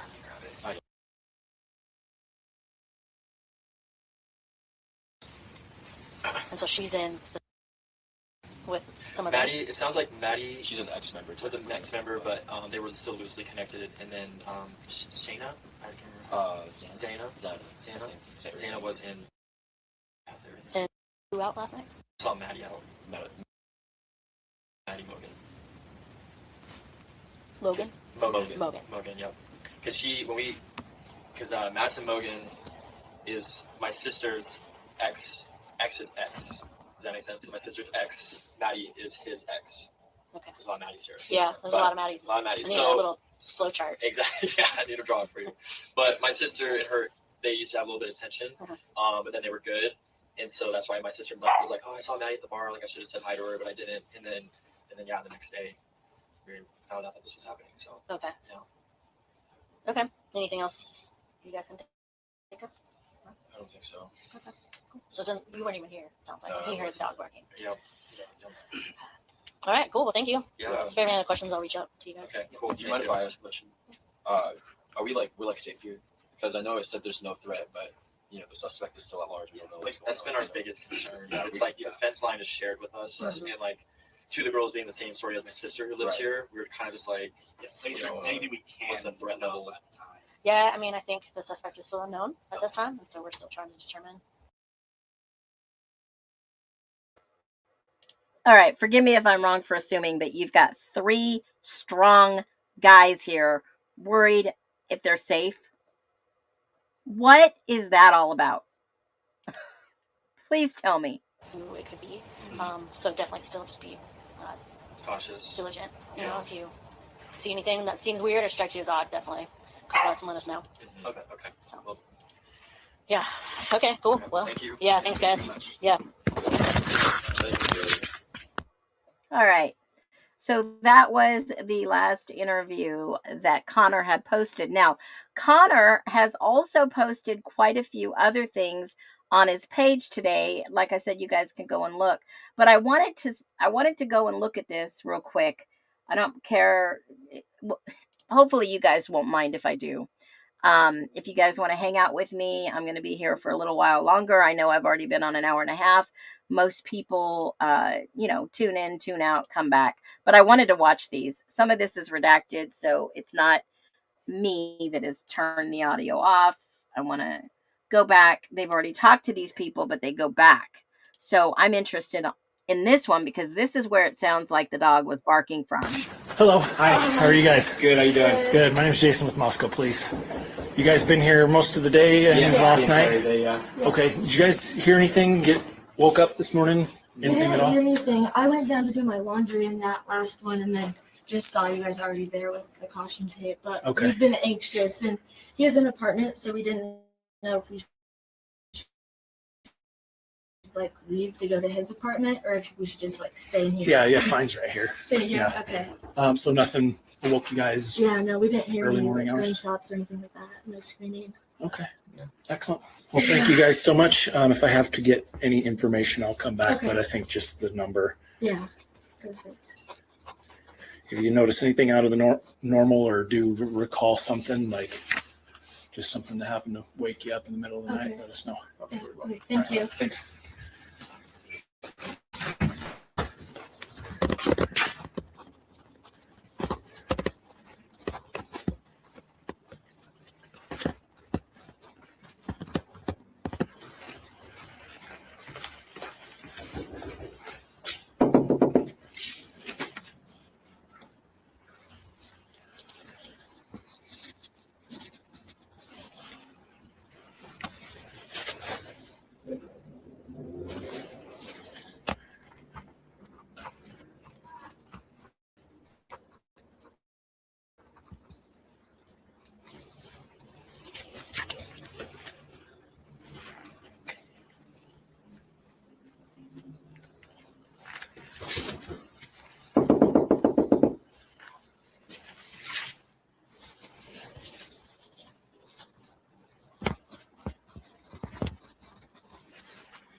Afternoon.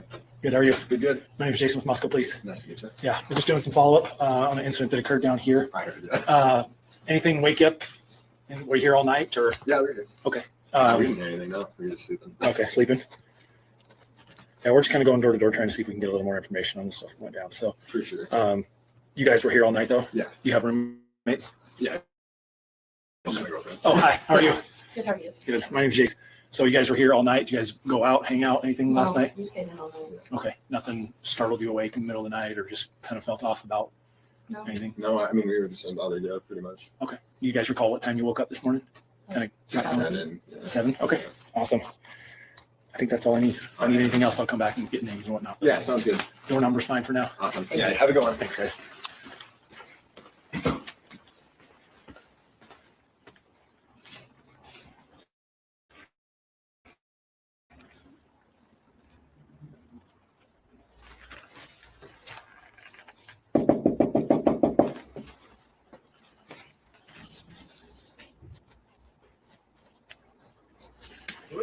Moscow Police. Hey, how's it going? Good. How are you? I'm doing good. Heard the news. Yeah. Were you in all night last night? Yeah. Did you hear anything? I had a few drinks, but I didn't recall anything. Okay. Do you recall about what time you went to sleep? Around 10. Yeah. Around 10. Pretty early. Yeah. Okay. Do you recall about what time you got up this morning? Been up and out like 6 to 8. Yeah. 6 to 8. Yeah. Okay. Awesome. Nothing startled you awake. Nothing. No. Didn't. My cat only wakes me up. Okay. Awesome. Didn't hear anything that seemed alarming or strange in the middle of the night or early morning hours. Oh yeah. Okay. Just jot a few things down here.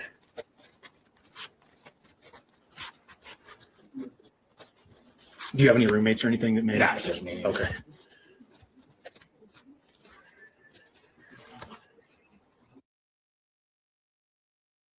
I mean, they're out looking at Queen really quick. It's 14:31. That's 2:31.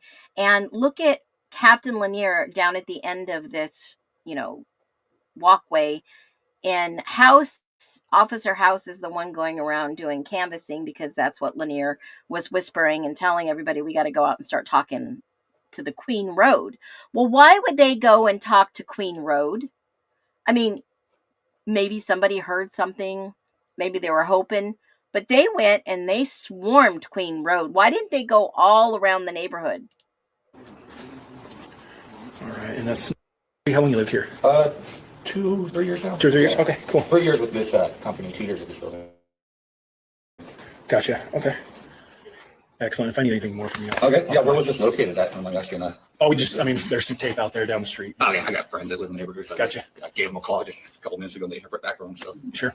well, Thanks. Good luck, you.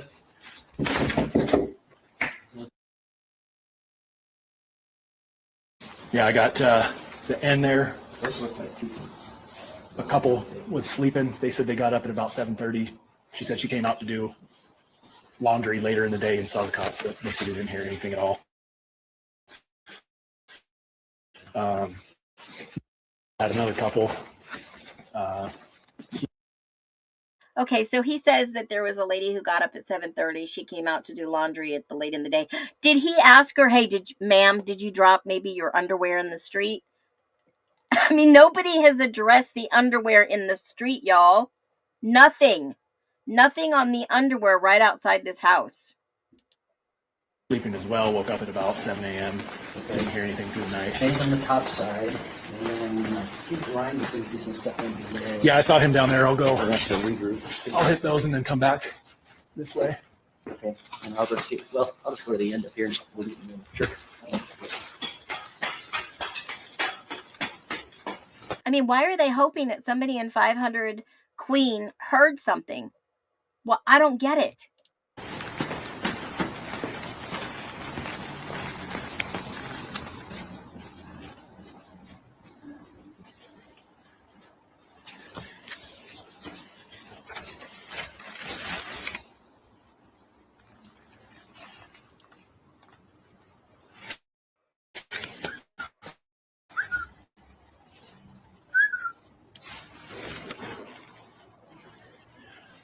Right, y'all? What does he see?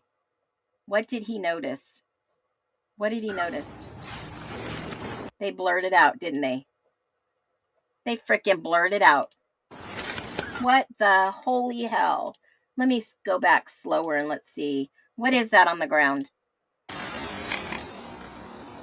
Holy shit, they blurted out so much.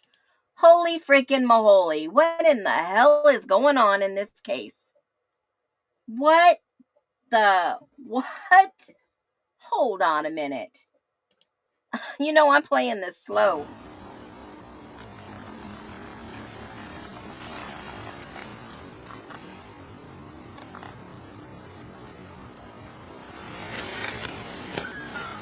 Then he uses the military whistle. Hey, Captain Lanier, I found something. You got to come and check this out.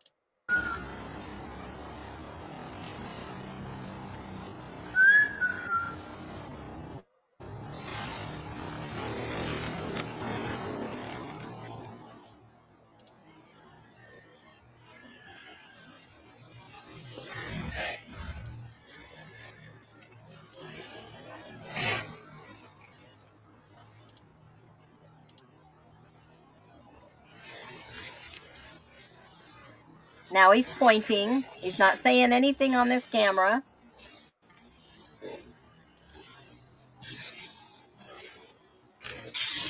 Two people walk on by.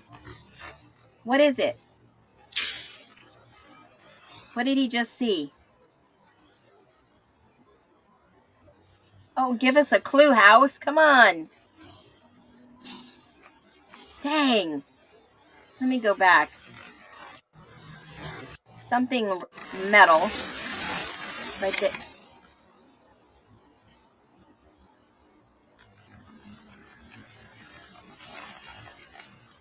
Blood? Someone's dripping blood, maybe?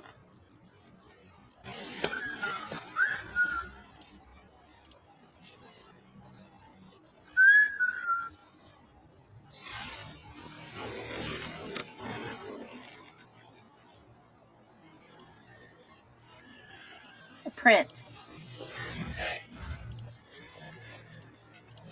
Kind of, yes. All right, I'm going to go and play it fast. Let's see if they give us anything.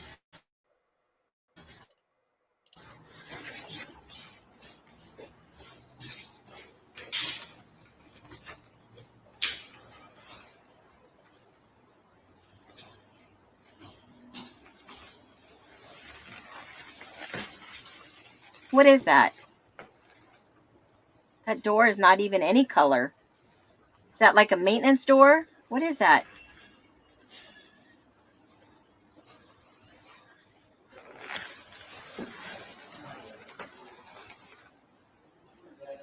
Is that stair? What is that? Doesn't even look like an apartment to me. Is it?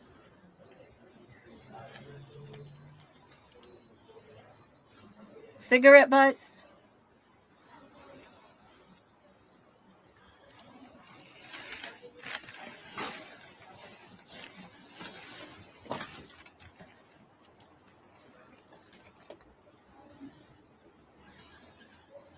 Blood? They blurred it out again.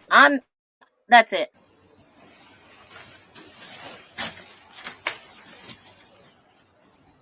I'm doing this live. That's it. I'm about ready to crash out. If I don't find out what this is, let me get a good picture and I am going to run it through the filter. Hold on. I'm getting a picture. I am definitely getting a picture before he realizes what it is. Hold on. They walk by. He walks up. He puts his freaking clipboard down. Okay, hold on. Walks up. Oh, sheet. All right, I'm taking a picture of this because they blurred it out on the left. They blurred it all the way out on the right, all the way by his shoe. I am doing this in real time. I am not playing anymore, guys. I'm so tired of this lying, this deception. What the hell was that? And what apartment number is he at? I'm going to go and look. Hold on. You know, I've got everybody's address that lived there at the time. This is getting old as F. Hold on. They're whispering. Why am I looking at a man's face? He leaves. All right. I'm getting rid of all you trolleys, too. I got a new name for y'all. I'm applying some filters to this picture I just took. Hold your sweet patooties. Don't go anywhere. And if you don't like it, leave. I am going to apply some filters to this picture, and I'm going to see what it is he is trying to see. I am so done with this. They might not like it. Other people might not like it, but don't be lied to anymore. Just don't. All right, let's see what this is. I got a couple filters on this bad boy. Holy frick. Who wants to take a guess? Who wants to take a guess? Show Walter lives in that building. Yeah, we know a lot of people lived in that building. Who wants to take a guess what this was that they blurred out? The bullet hole in Xana's room where below Ethan's head is. Okay, after the whistle, he's trying to find the other cop. But who wants to take a guess of what this is that they blurred out? I'm going to see if I could do this overlay better than this. They have blurred it out a lot. Usually turquoise works good. Let me see if I can get it black and white. Let me see if I can get it this one. Let me layer this. All right, this looks as good as it's going to get. They got to use some better technology, folks. Blood droplets. That's exactly what I see. I'm going to show you the picture. You tell me what you see. I shouldn't have said anything. I should have just said, okay, you guys figure it out. What do you guys see? Shell casings, blood. I say blood. Somebody already had to have looked. Oh, towel. Get out of town. This is the picture that he's looking at that they have tried to redact. I just put it through some filters, and there it is. I don't guess. All right, Lulu Bell, there you go. I'm not leaving. I was just saying bye in general. Sarah, hikers use it. I don't know what this is, but it looks like this is blood droppings all the way down and all the way up. Somebody was injured and perhaps they lived in that area. It's a clip for the rope. It's a clip for the rope. Hikers use it. Is that a carabiner? Yep. Yep. I'm thinking it's a carabiner too, but it looks like that is blood drippings all over. This is a filter. We can't see your picture.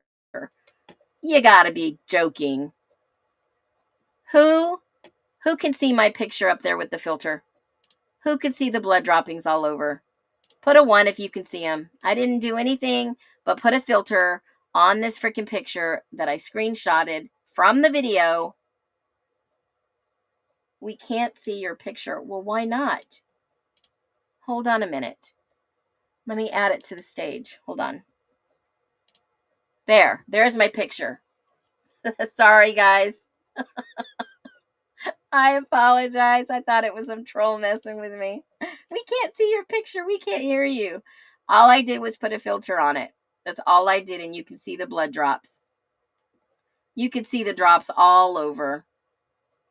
1, 2, 3, 4, 5, 6, 7, 8, 9, 10, 11, 12, 13. They go all the way down, up and down. I'm going to go back and see if there's any blood droppings that they have blurred out. Yeah, their technology is good at blurring stuff out, but this is the picture that I just changed over into a filter. All I did was apply a filter effect, muted black and white, and it shows me everything that is there. It does look like a carabiner to me, but here is a darker picture that I just put in a different filter with fall, and fall gives me this effect, which you guys can take a look at right here. Hold on. Let me add this one to here. At first I was like, no way. All right, let me add this one on here, and then you guys can look at this one. This one's much darker. You can see the trail better. There it is. Can you all see it? Yes, I think there's some cigarette butts or something. You could see it much better. Right by his chute, there's something else. I don't know what it is. Excuse me. All right. Yeah, you better hit the like button. You better hype my videos. Okay, so let's go back to the interview and let's see what Captain Lanier says. Let me grab this for you. And let's continue. Those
I'm going back to Cali.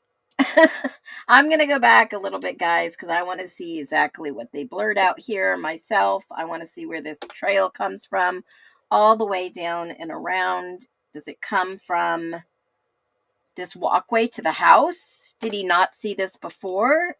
Or was the bleeding maybe... Let me throw this in my little handy dandy tool and let's see what I find. Let me just take a peek.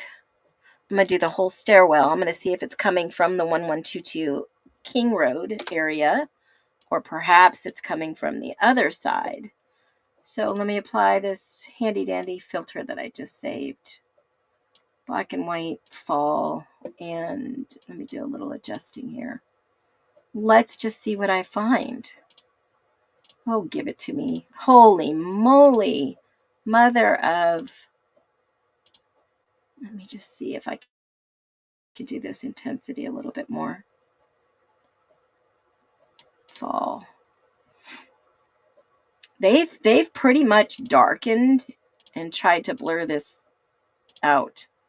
I'm going to do the exposure a little bit more. Saturation, temperature. Don't know where it's coming from. It's not giving me anything. I see where they blurred some things out. Let me look at the next picture. Hold on. I want to look at the stairs. Let's see if they give us a good idea of what happened here.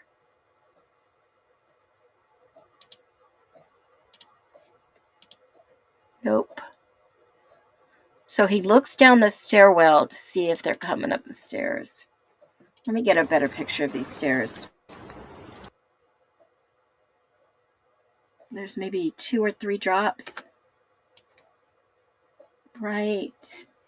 Hold on, guys. I'll show you in a minute. Hold on.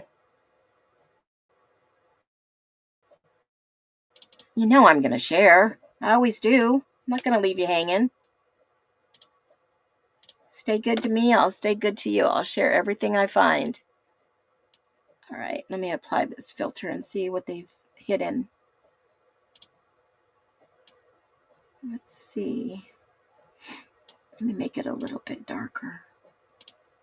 Oh, there it is. Let me adjust these colors real quick.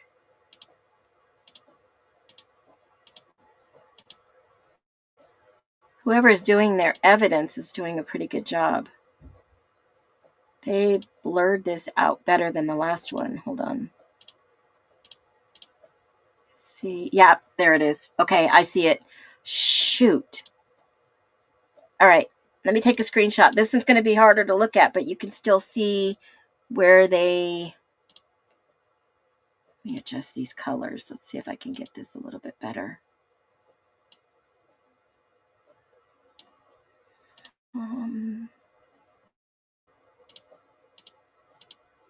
Okay, yeah, there's blood drops at the bottom of those stairs. Not the 3 big drops that you see, but I'm talking about little tiny drops. Here they are. Let me throw this up on the screen for you. They're little tiny drops. You probably wouldn't know. This picture's dark, guys. Just a heads up. But you could see it where they've blurred in the... If you take this little slab on the bottom step and cut it in half, the left side is blurred out. The right side shows the 3 big dots. Well, on the dark side, tell me if you can see it. Let me just throw this up here. Tell me if you can see the drops.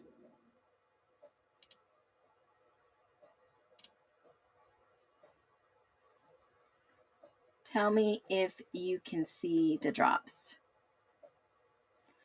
I don't even know why you're still here. All right. Can you all see the drops on the right where they have blurred it out?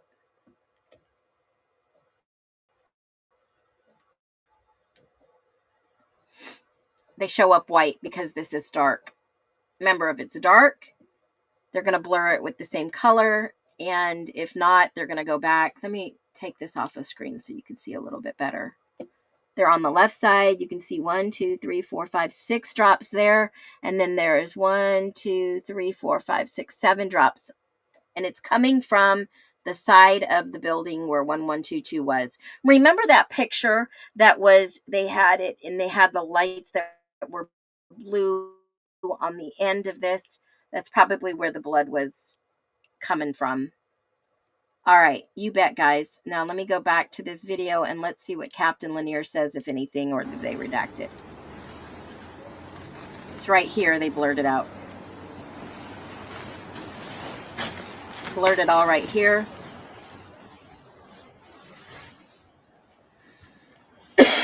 Blurred it there. You can see where they blur it.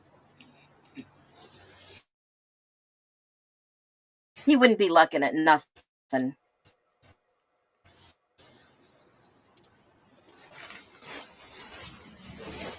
Yeah, that's what you're looking for.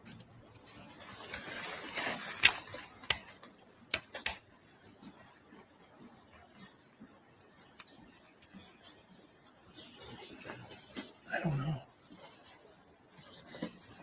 I don't know if it's like whatever this shit is, but I noticed this spot, which is that's moving.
Did anybody answer it? I haven't known. I just saw this and was like, oh shit.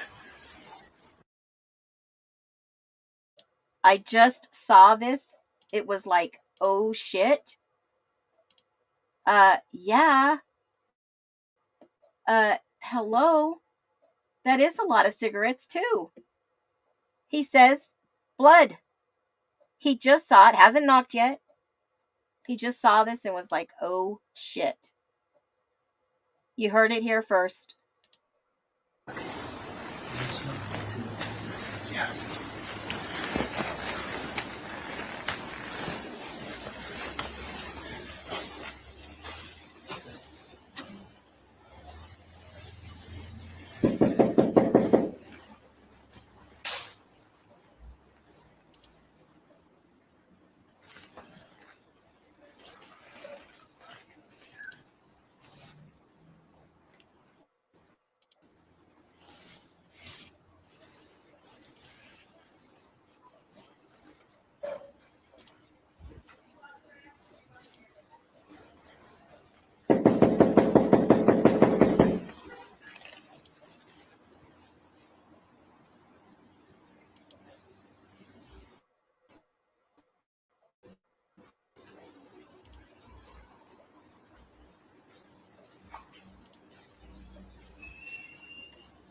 Mind you, this is only part 1. We've not watched part 2 or 3, so keep in mind, we don't know what this is yet.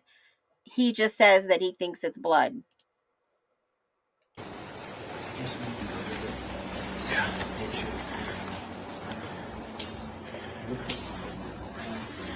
Yeah, it kind of does. I won't drop too much. I would be calling for frickin' backup.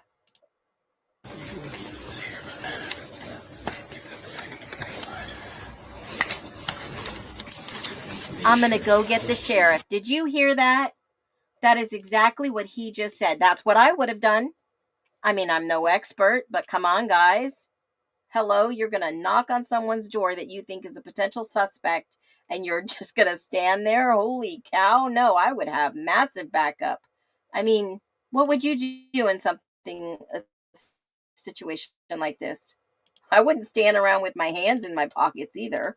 I mean, he just said, I'm going to get the sheriff. Listen to what he says.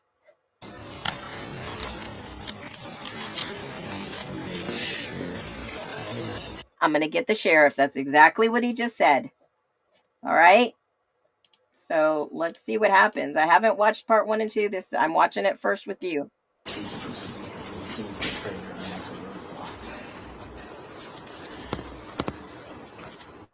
Now he's looking at the floor.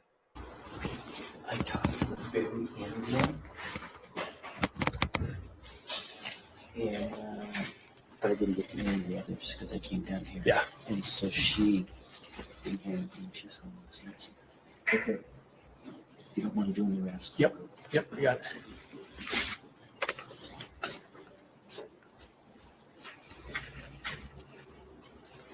No one's answered. And remember, Jackass didn't leave until Monday, folks. All right, let's watch part 2. Let's see, part 2, Connor, part 2, house body cam. Here we go. Yep, we got it.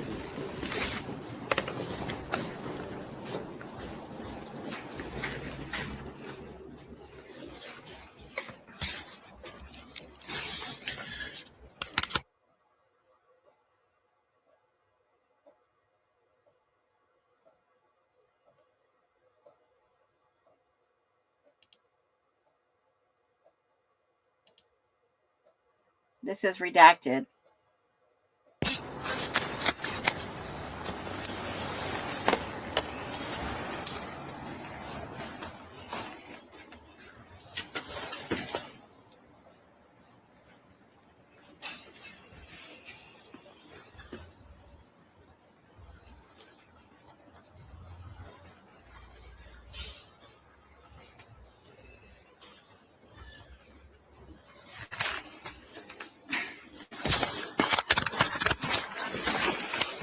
So is this JS store? Does anybody think this is his apartment?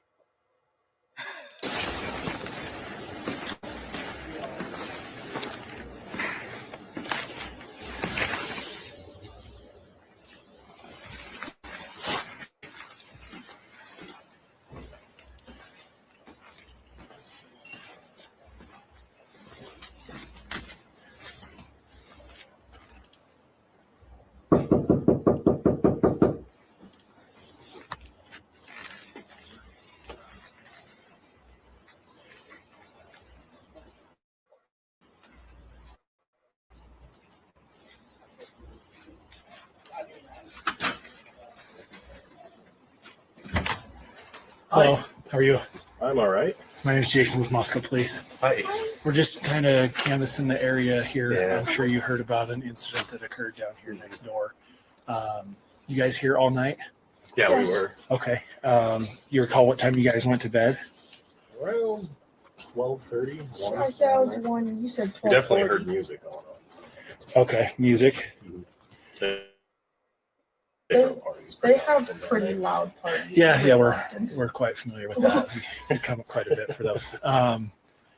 Do you guys recall what time music stopped or anything like that? As far as I know, it was going when we went to sleep. Okay. I don't remember, honestly. I think I heard a little bit going around that time. Okay. So you guys went to bed around 1 a.m. Do you recall?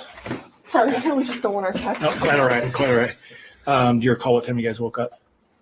It was about 9:30. Okay. Hear anything early morning hours that would have alarmed you at all, or nothing out of the ordinary, really. Okay. And you don't recall what time music would have stopped, or no, nothing like that. Just every weekend basically. They usually go really late, like 2-3 in the morning. Sure. Sometimes. Sure. Any neighbors expressed any disgruntled opinions about that you can recall, or come out and holler at them, anything like that? Not that, it's kind of obnoxious. Sure. I think everybody's a little irritated by it. Okay. Nobody that stood out to you that was leaning out a window window here that make noise too. So Yeah. it's not like that the whole thing, this whole area down here. It's pretty much a party zone. Sure. Okay, I think that's probably all I'm going to need. So nothing that you guys recall out of the ordinary that. All right, not really anything that could be useful to you, I don't think. Okay. I'm sorry. No, that's quite all right. You guys sleep with a fan or anything? Any kind of white noise or safe? I use earplugs. So. Gotcha. Okay. But I don't. Gotcha. I didn't hear anything that like woke me up or anything.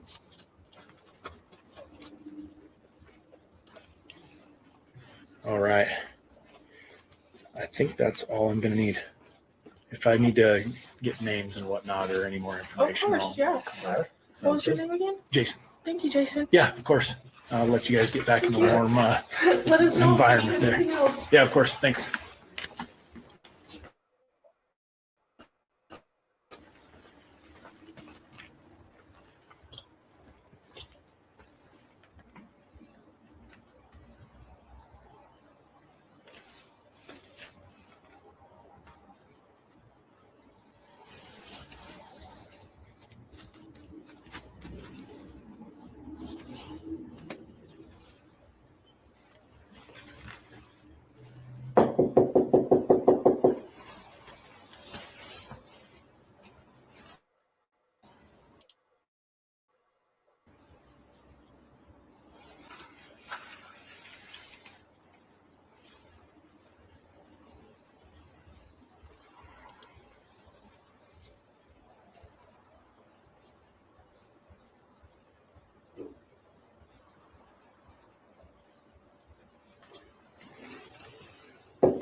Get out of here.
I wonder if everyone's messaged them, don't answer your door.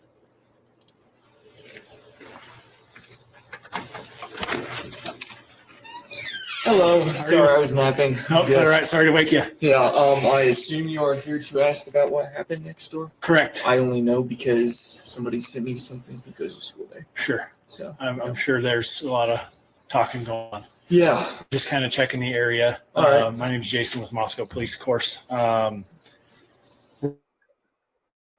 Were you here all night? No, I mean, all night last night, yes. Last I night, wasn't okay. here for like an hour and a half this morning when the police showed up. But other than that, Gotcha. Do you recall what time you went to bed last night? 11:30. Okay. Anything started you awake, or do you hear anything that kind of seemed out of the ordinary in the middle of the night? No, because it's right out our window. I haven't seen, heard anything because our dad's a cop, so like it's kind of just something that's interesting. Sure. Yeah, Sure. I've not noticed anything at all. Okay, so nothing from you awake or Nope. happened to kind of catch you off guard or get you up in Nope. the middle of the night or early morning hours? Do you recall what time you woke up this morning? 7:30. Gotcha. Yeah, because the rumor I have right now is cocaine, but Oh, there's lots of rumors. I'm sure you Yeah, guys I will don't- get filled in. You go to school? no. So I'm actually here on a job with. Oh, cool. My brother goes to school, so I'm living with him. Gotcha. So. All right. Well, we appreciate it. All right. If Yep. you hear anything at all, or Yeah. talk to somebody that said they saw something out of the ordinary. All right. Anybody expressed any kind of disgruntled opinions about some of the parties around the area? You know? Not that I know. I've only been here for a month, so I don't know anybody too well. Sure. Gotcha. So, is there any information you're allowed to tell me? That's probably a no. But No, unfortunately not. I get it. If it's there might be something on the news, but I don't even. All right. So, thank you. Thank you.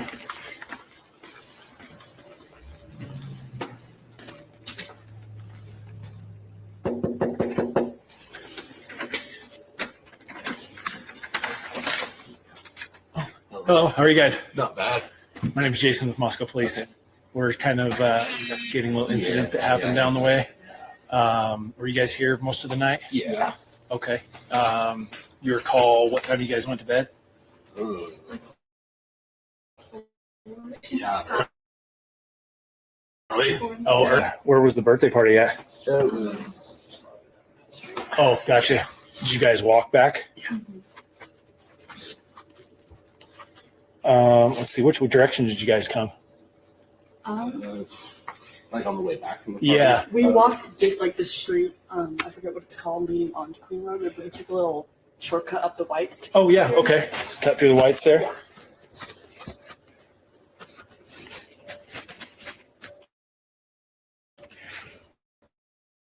Were they still kind of partying down over here Yeah. at that time? From what I can tell. Okay. Music going still? Yeah. Let's see. Did you see anybody, talk to anybody outside? No, nobody in passing, or No. you guys hear anything out of the ordinary that No, it's nothing seemed out of the ordinary? Okay. Let's see. You guys are in.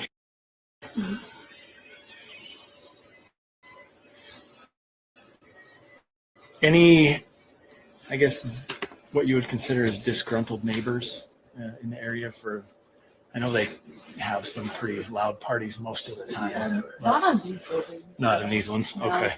Anything that stands out to you guys down way further, or? No, just parties. Sure. Yeah. Gotcha. Okay, so you guys were down, I guess, further on Taylor. That's where the party was? Lake. Street, I want to say. Blake? Okay, gotcha.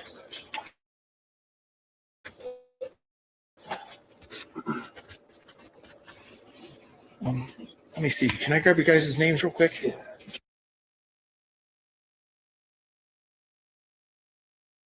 And what's your last? What's the date of birth for you? Where are you going? Are you licensed through Idaho? Nice. Gotcha. And what's your name, ma'am?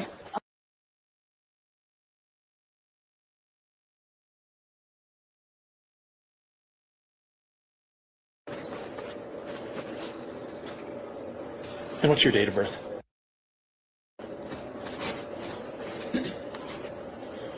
And are you licensed through Idaho as well? Awesome. Cool. Appreciate it. If you guys do recall anything, if you guys happen to see someone in passing, or have a timeline of you may have texted someone or something, that kind of gives us a reference. it'd be helpful. But I think that's all I need for now. Appreciate it. I'll let you guys get to your stuff. I'm heading down to the next door here. So. Thanks, guys. Yeah, like just hold the door for me while we get out of town.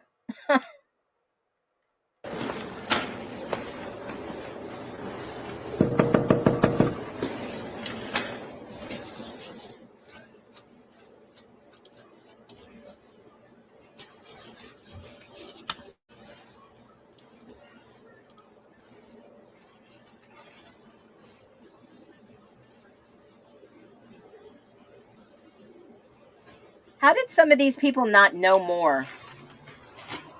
They get all these texts from friends and messages, but they don't know anything more.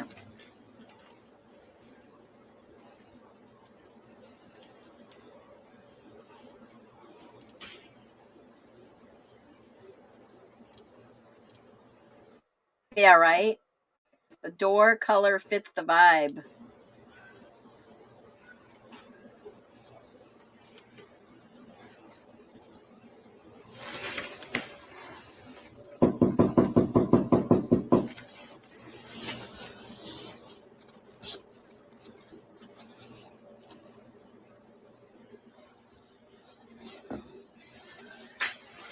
They probably all got their texts.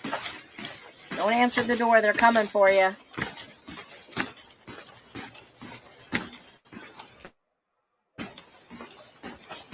People talk. They got messages. So-and-so did it.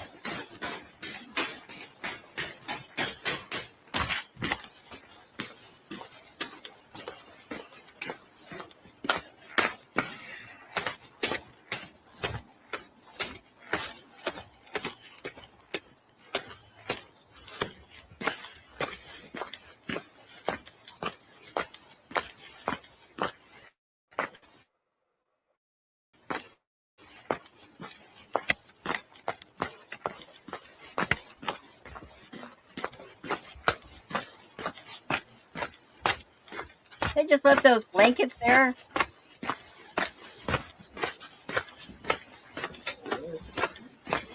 Okay.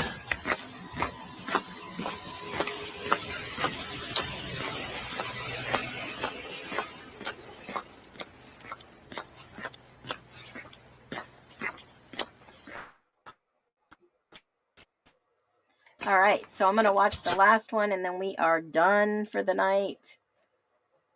This is part 3. I think it's like 30 minutes. I'm going to go. They redacted it. Shoot.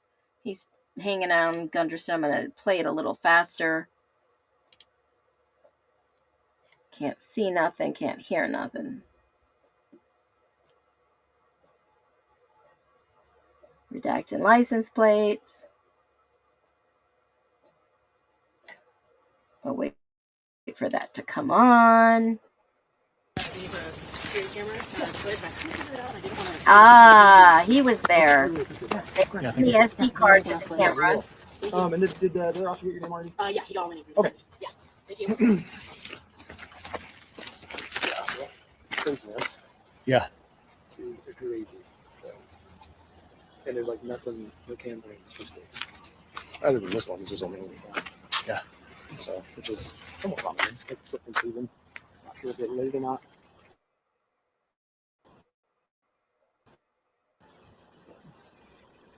Okay. Yeah. Fucking loser. Yeah, no shit. Oh, what a comment.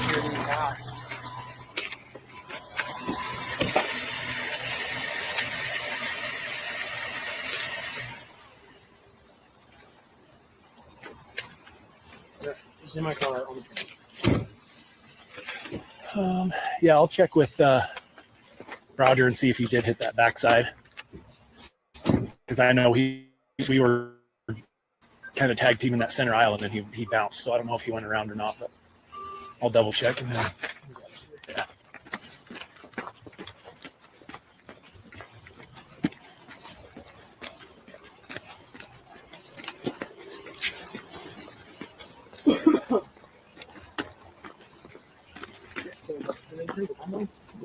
They think what 5:35, 4:35 in the morning. Sounds like there was some screaming and some stuff at around 4. I mean, she texted her friends around 4:20 trying to hold them or call them. Nobody answered.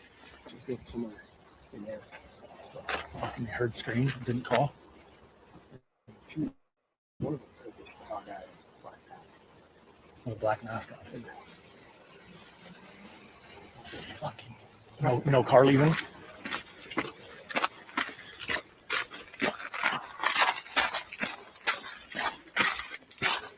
Yeah. Did you hit that lower side facing north? No, not on the north side. Okay. So the captain is up there at that house.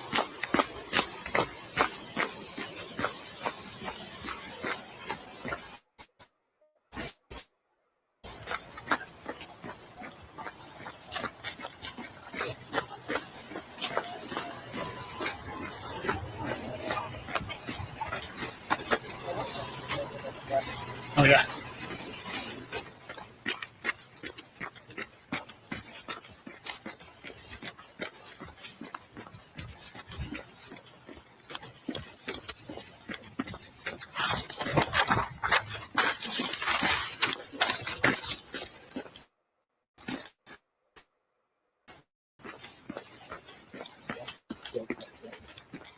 I can't believe they just left that shit in the street. Couldn't they just walk over to the trash can and throw it on top? Jeez. That's wild. No. They didn't look for any blood trail.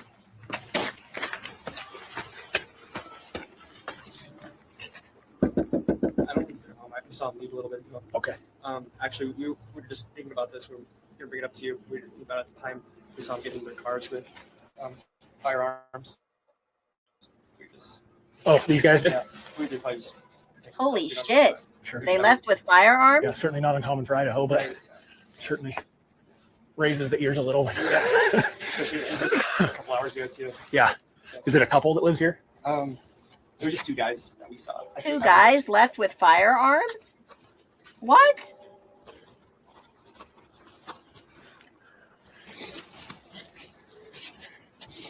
What was your name again? My girlfriend is actually the one that lives here. What's your last? What's the date of birth for you? Excellent, thank you. Are you licensed through Idaho by chance? Yeah.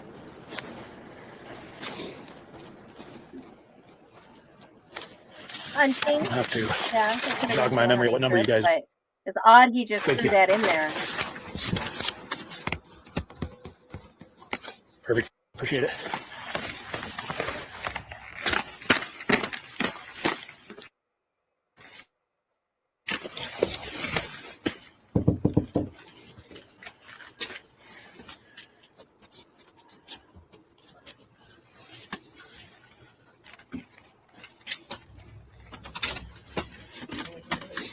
Afternoon.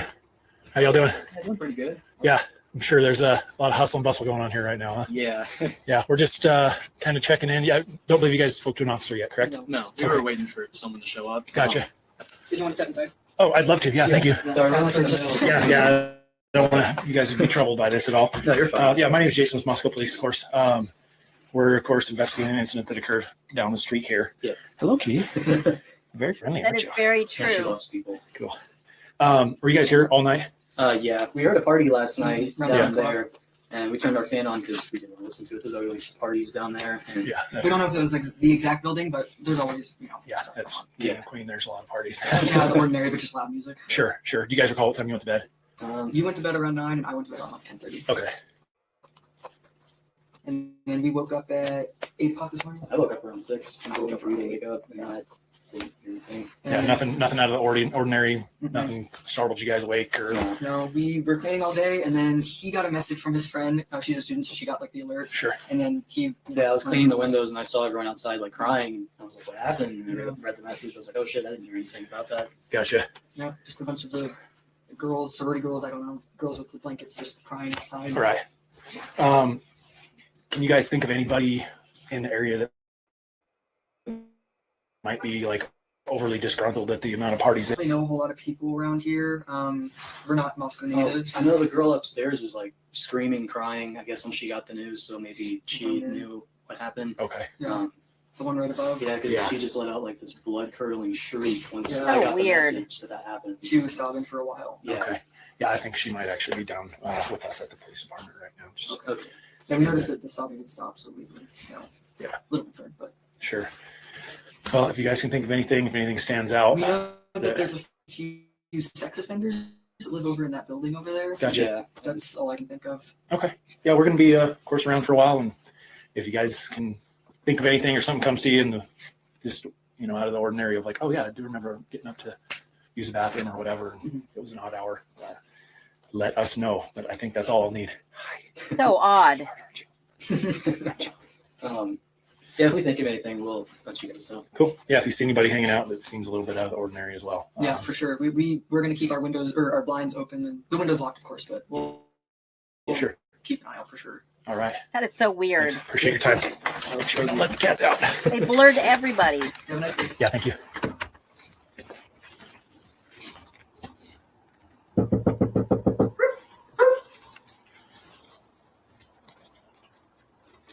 So odd. Hello. Hello. How are you? Good. How are you? Hey, pup. Sure. Yeah, for sure. My name is Jason with Moscow Police. I'm sure you've seen the hustle and bustle going on down here. Yeah. We're just kind of checking on a few things in the area, asking folks if they saw, heard, anything through the night or. No, the only thing I heard was this morning when I got the text saying that it happened. Gotcha. I didn't even hear the party and stuff that was going on at that house, but the people was right next door. They were talking about how they heard it, and so they turned on a fan to sort of drown out the noise. Sure. Other than that, I have no idea. They heard it and they turned on a Gotcha. fan. Were you here most of the night? What? I was, yeah. Okay. Do you recall what time you went? What did he just say? Other than that, I have no idea who or what could have happened. Gotcha. Were you here most of the night? I was, yeah. Okay. Do you recall what time you went to sleep, roughly? 11:30. And what time you woke up, roughly? The first time was like 5:30. This time I actually woke up fully was closer to 11. So I woke up and I was like super tired. I was like, nah, not happening. Sure. Anything in particular at 5:30 that woke you up? Bad dream of me going underwater. Gotcha. Okay. So, very odd that it was that night that it happened. He says it was that night that it happened. This is the same morning that allegedly it happens. What in the world? What is going on? He says the night that it happened. What? Gotcha. Okay. So, very odd that it was that night that it happened. So no like sound associated with it or anything that could have startled you awake during that dream that you Not recall? to my knowledge, no. Okay. Let's see. Yeah, if you can think of anything as the day goes on, like, I've always said that this happened Friday. I've always asked.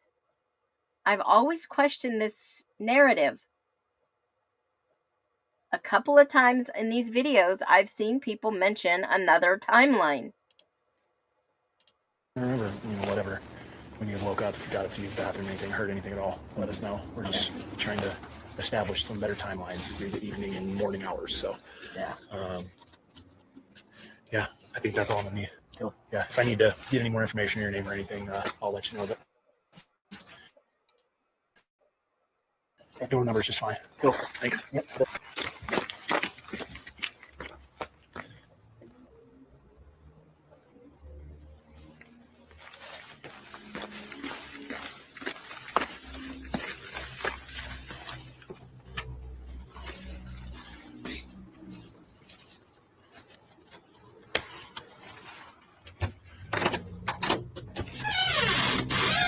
Hello, how are you? Good, how are you? Good. I'm Jason with Moscow Police. I'm sure you've noticed all the hustle and bustle down the way here. Yeah, a little bit. What's up? Sure. Just trying to kind of talk to some of the folks around the area, see if we can establish anything that seemed out of the ordinary. Were you here all night? No, I actually work overnight. So Oh, you do? Gotcha. Yes. Gotcha. Do you recall what time you got home? I got home at 6:30. 6:30. Gotcha. Drove home, walked home. I drove home. Gotcha.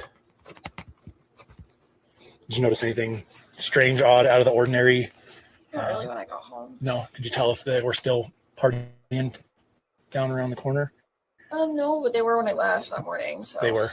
or when I left that night, I should say. What time was that? At like 9:45. I leave right before time because that's when I work. There's people in and out and trying to get into the, or in and out of the subdivision area, so it's kind of hard to get in. So Sure.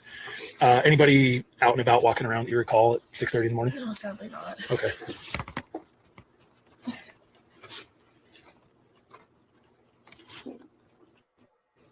Let's see. I think that's about all I need. If I need to get your name or anything later down the line, that door number should be fine for now. Yeah, and I'll be awake for the rest of the day. I just have to run whole day. So. Sure. Yeah, if you recall seeing anything, on your drive home or through this area, if something jogs your memory and you're like, oh yeah, I did see, whatever it was. It may not stand out to you now, but as you kind of stew on it a little bit, if you saw anybody out walking or running around doing things, somebody that seemed a little out of place or strange, let us know. Okay, well, thank you. Just dial 882 cops and say, hey, talk to a cop, got some information. We'll get somebody back over to your room here to chat with you. Sounds good. All right. How are you, bud? Good. How are you all? Good. You live in the area? Yeah, I live just right down there. Gotcha. Going door to door asking questions. Yeah, we're just trying to kind of figure out. I heard you suspects still at large. Well, we're kind of unsure still at this point. We just are trying to establish a better timeline of. I was about to walk down a gas station. I only need a few minutes of your time, but what number are you in there? Yeah. My roommate's in there too. I want to talk to us right now. Oh yeah, sure. That'd be great. Yeah. Appreciate it. Yeah, we're just playing video games and then he runs into my room. Dude, there's homicides. He's got the student text or No, his boss actually messaged him from Clarkston. Oh wow. Yeah. Gotcha. Yeah. That's how we got on. Sure.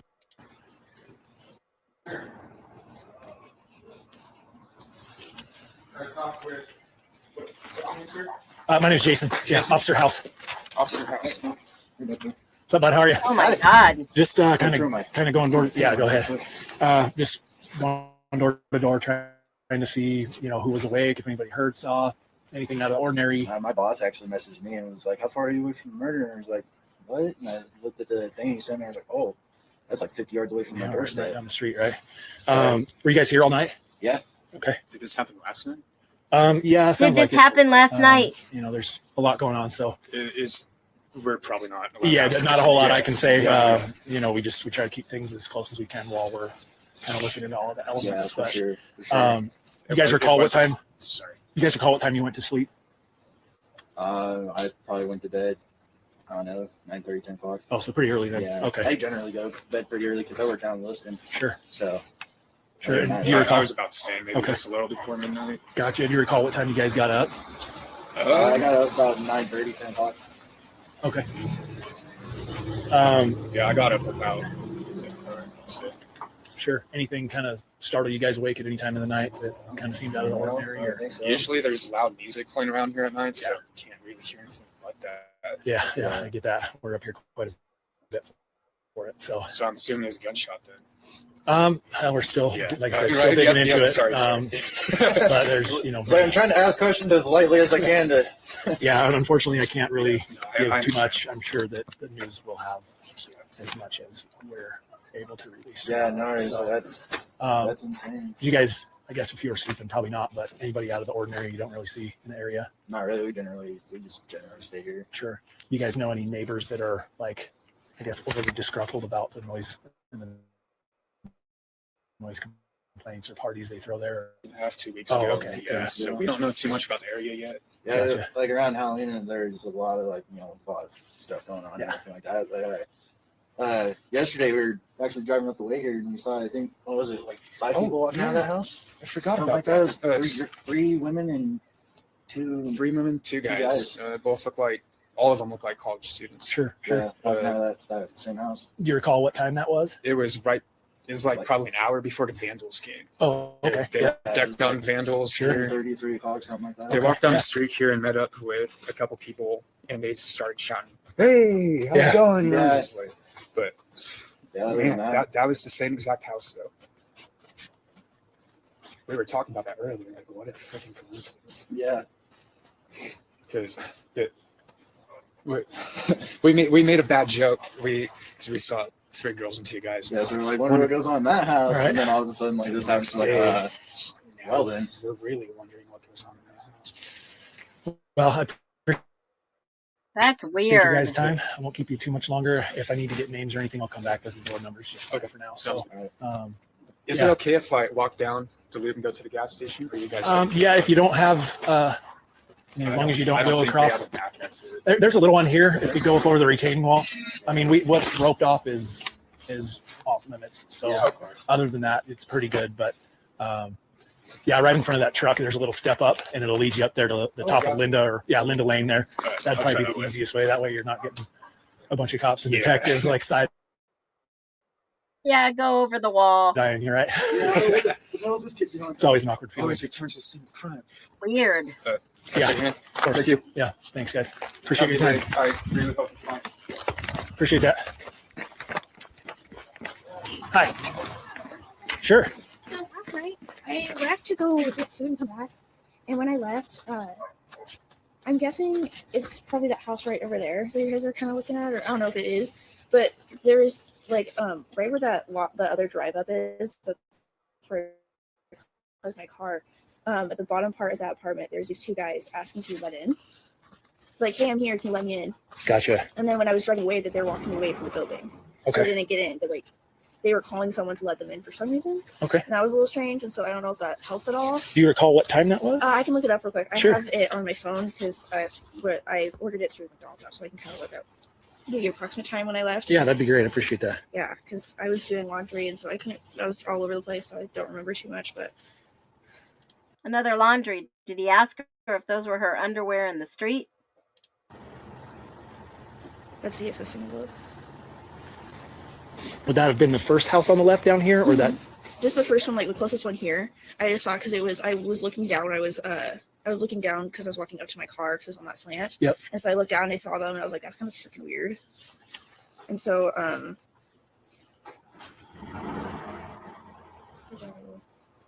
these things and videos. Yes.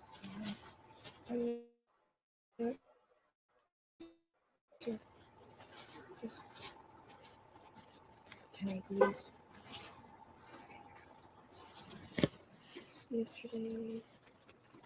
And they would have been at that kind of lower door right in front of the parking lot then. Yeah, that Yeah. lower door part. Yeah. Come on, you just.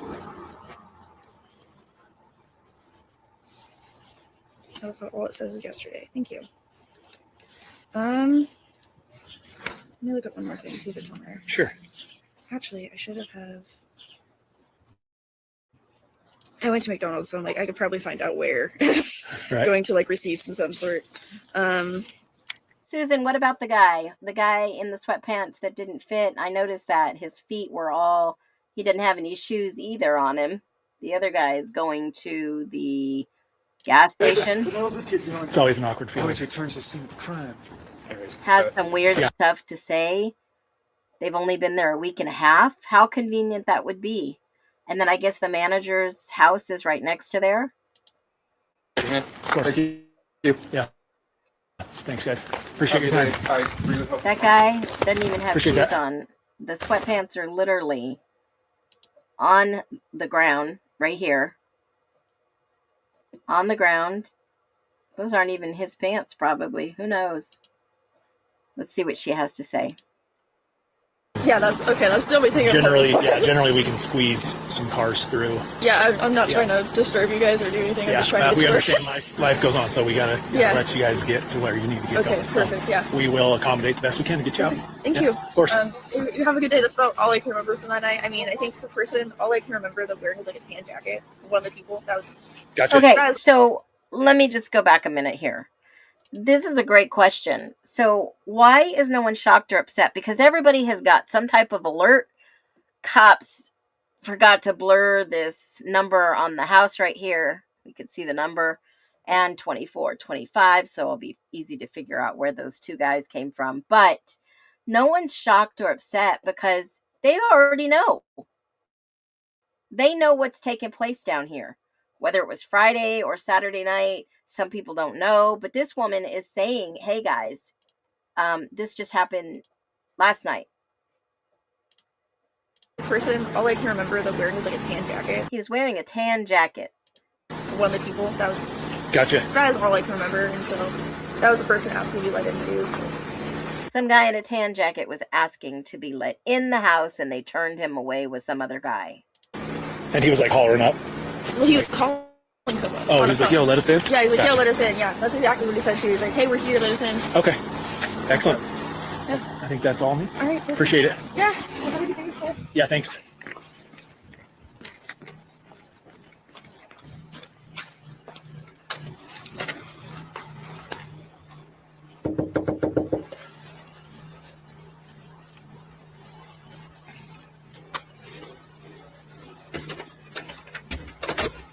Hello. Hi. How are you?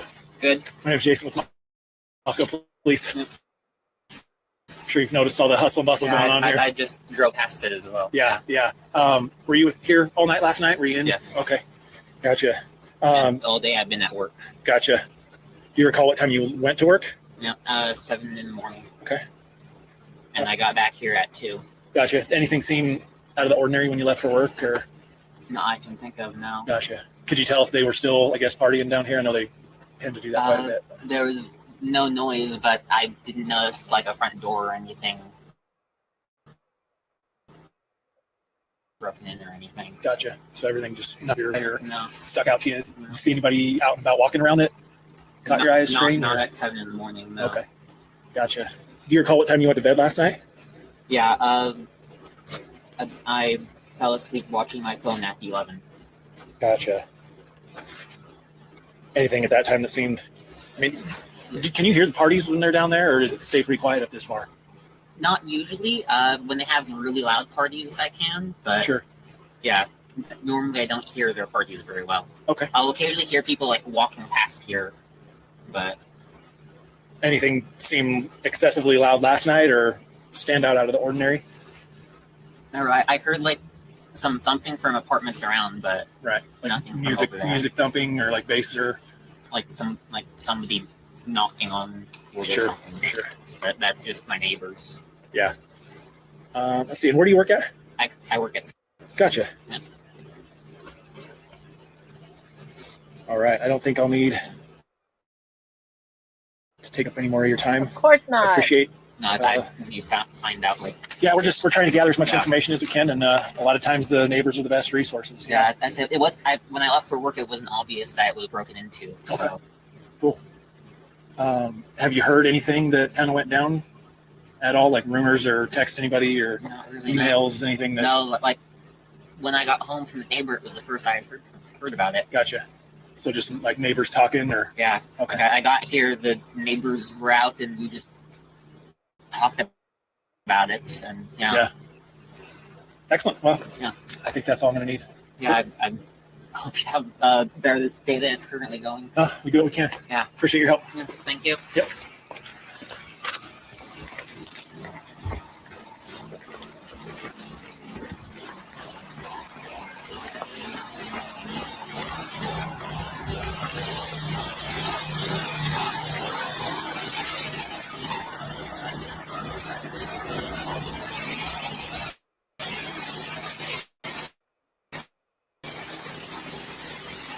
That generator's loud, y'all. I think they'd afford an electric something.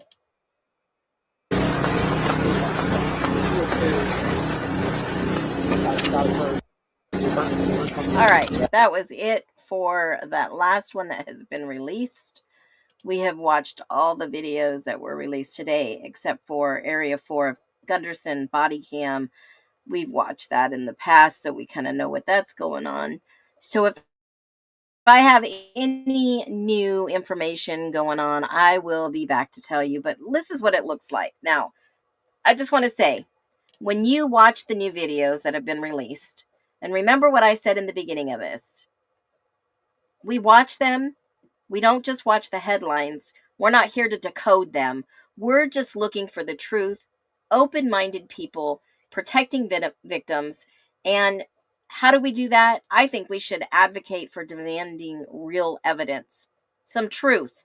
What was the outcome of the little drops that we've seen in some of these videos? What was the outcome of some of the forensics that they just haven't released or don't want to release. What's the outcome? Because we still haven't seen any solid evidence that possibly did this all alone. We've not seen anything. And yes, it feels like someone inserted him into this case to be the face of this case so they could try to figure this out. But I don't think the goal is to figure this out, because then they would have to put the real perpetrators and hold them accountable. They'd have to put them somewhere. They'd have to hold them freaking accountable for these 4 that were unalived. So, you know, I'm coming back tomorrow with more details. Tomorrow's Friday. We made it to Friday TGIF. I'll see you back here tomorrow at 1 o'clock p.m.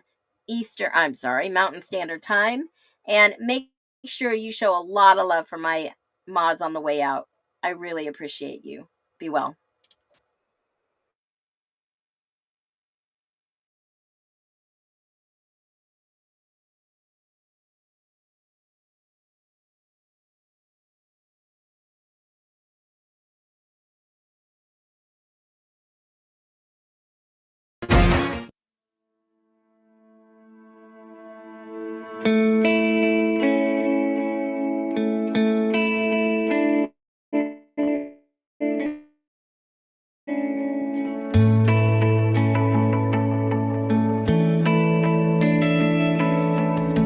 I've been chasing shadows in the night. Words echo silent where I hide. Every mirror shows a stranger's eyes, searching for the part of me that's mine. But the sky ignites a spark inside, burning down to wait in the ashes of my fight. Truth is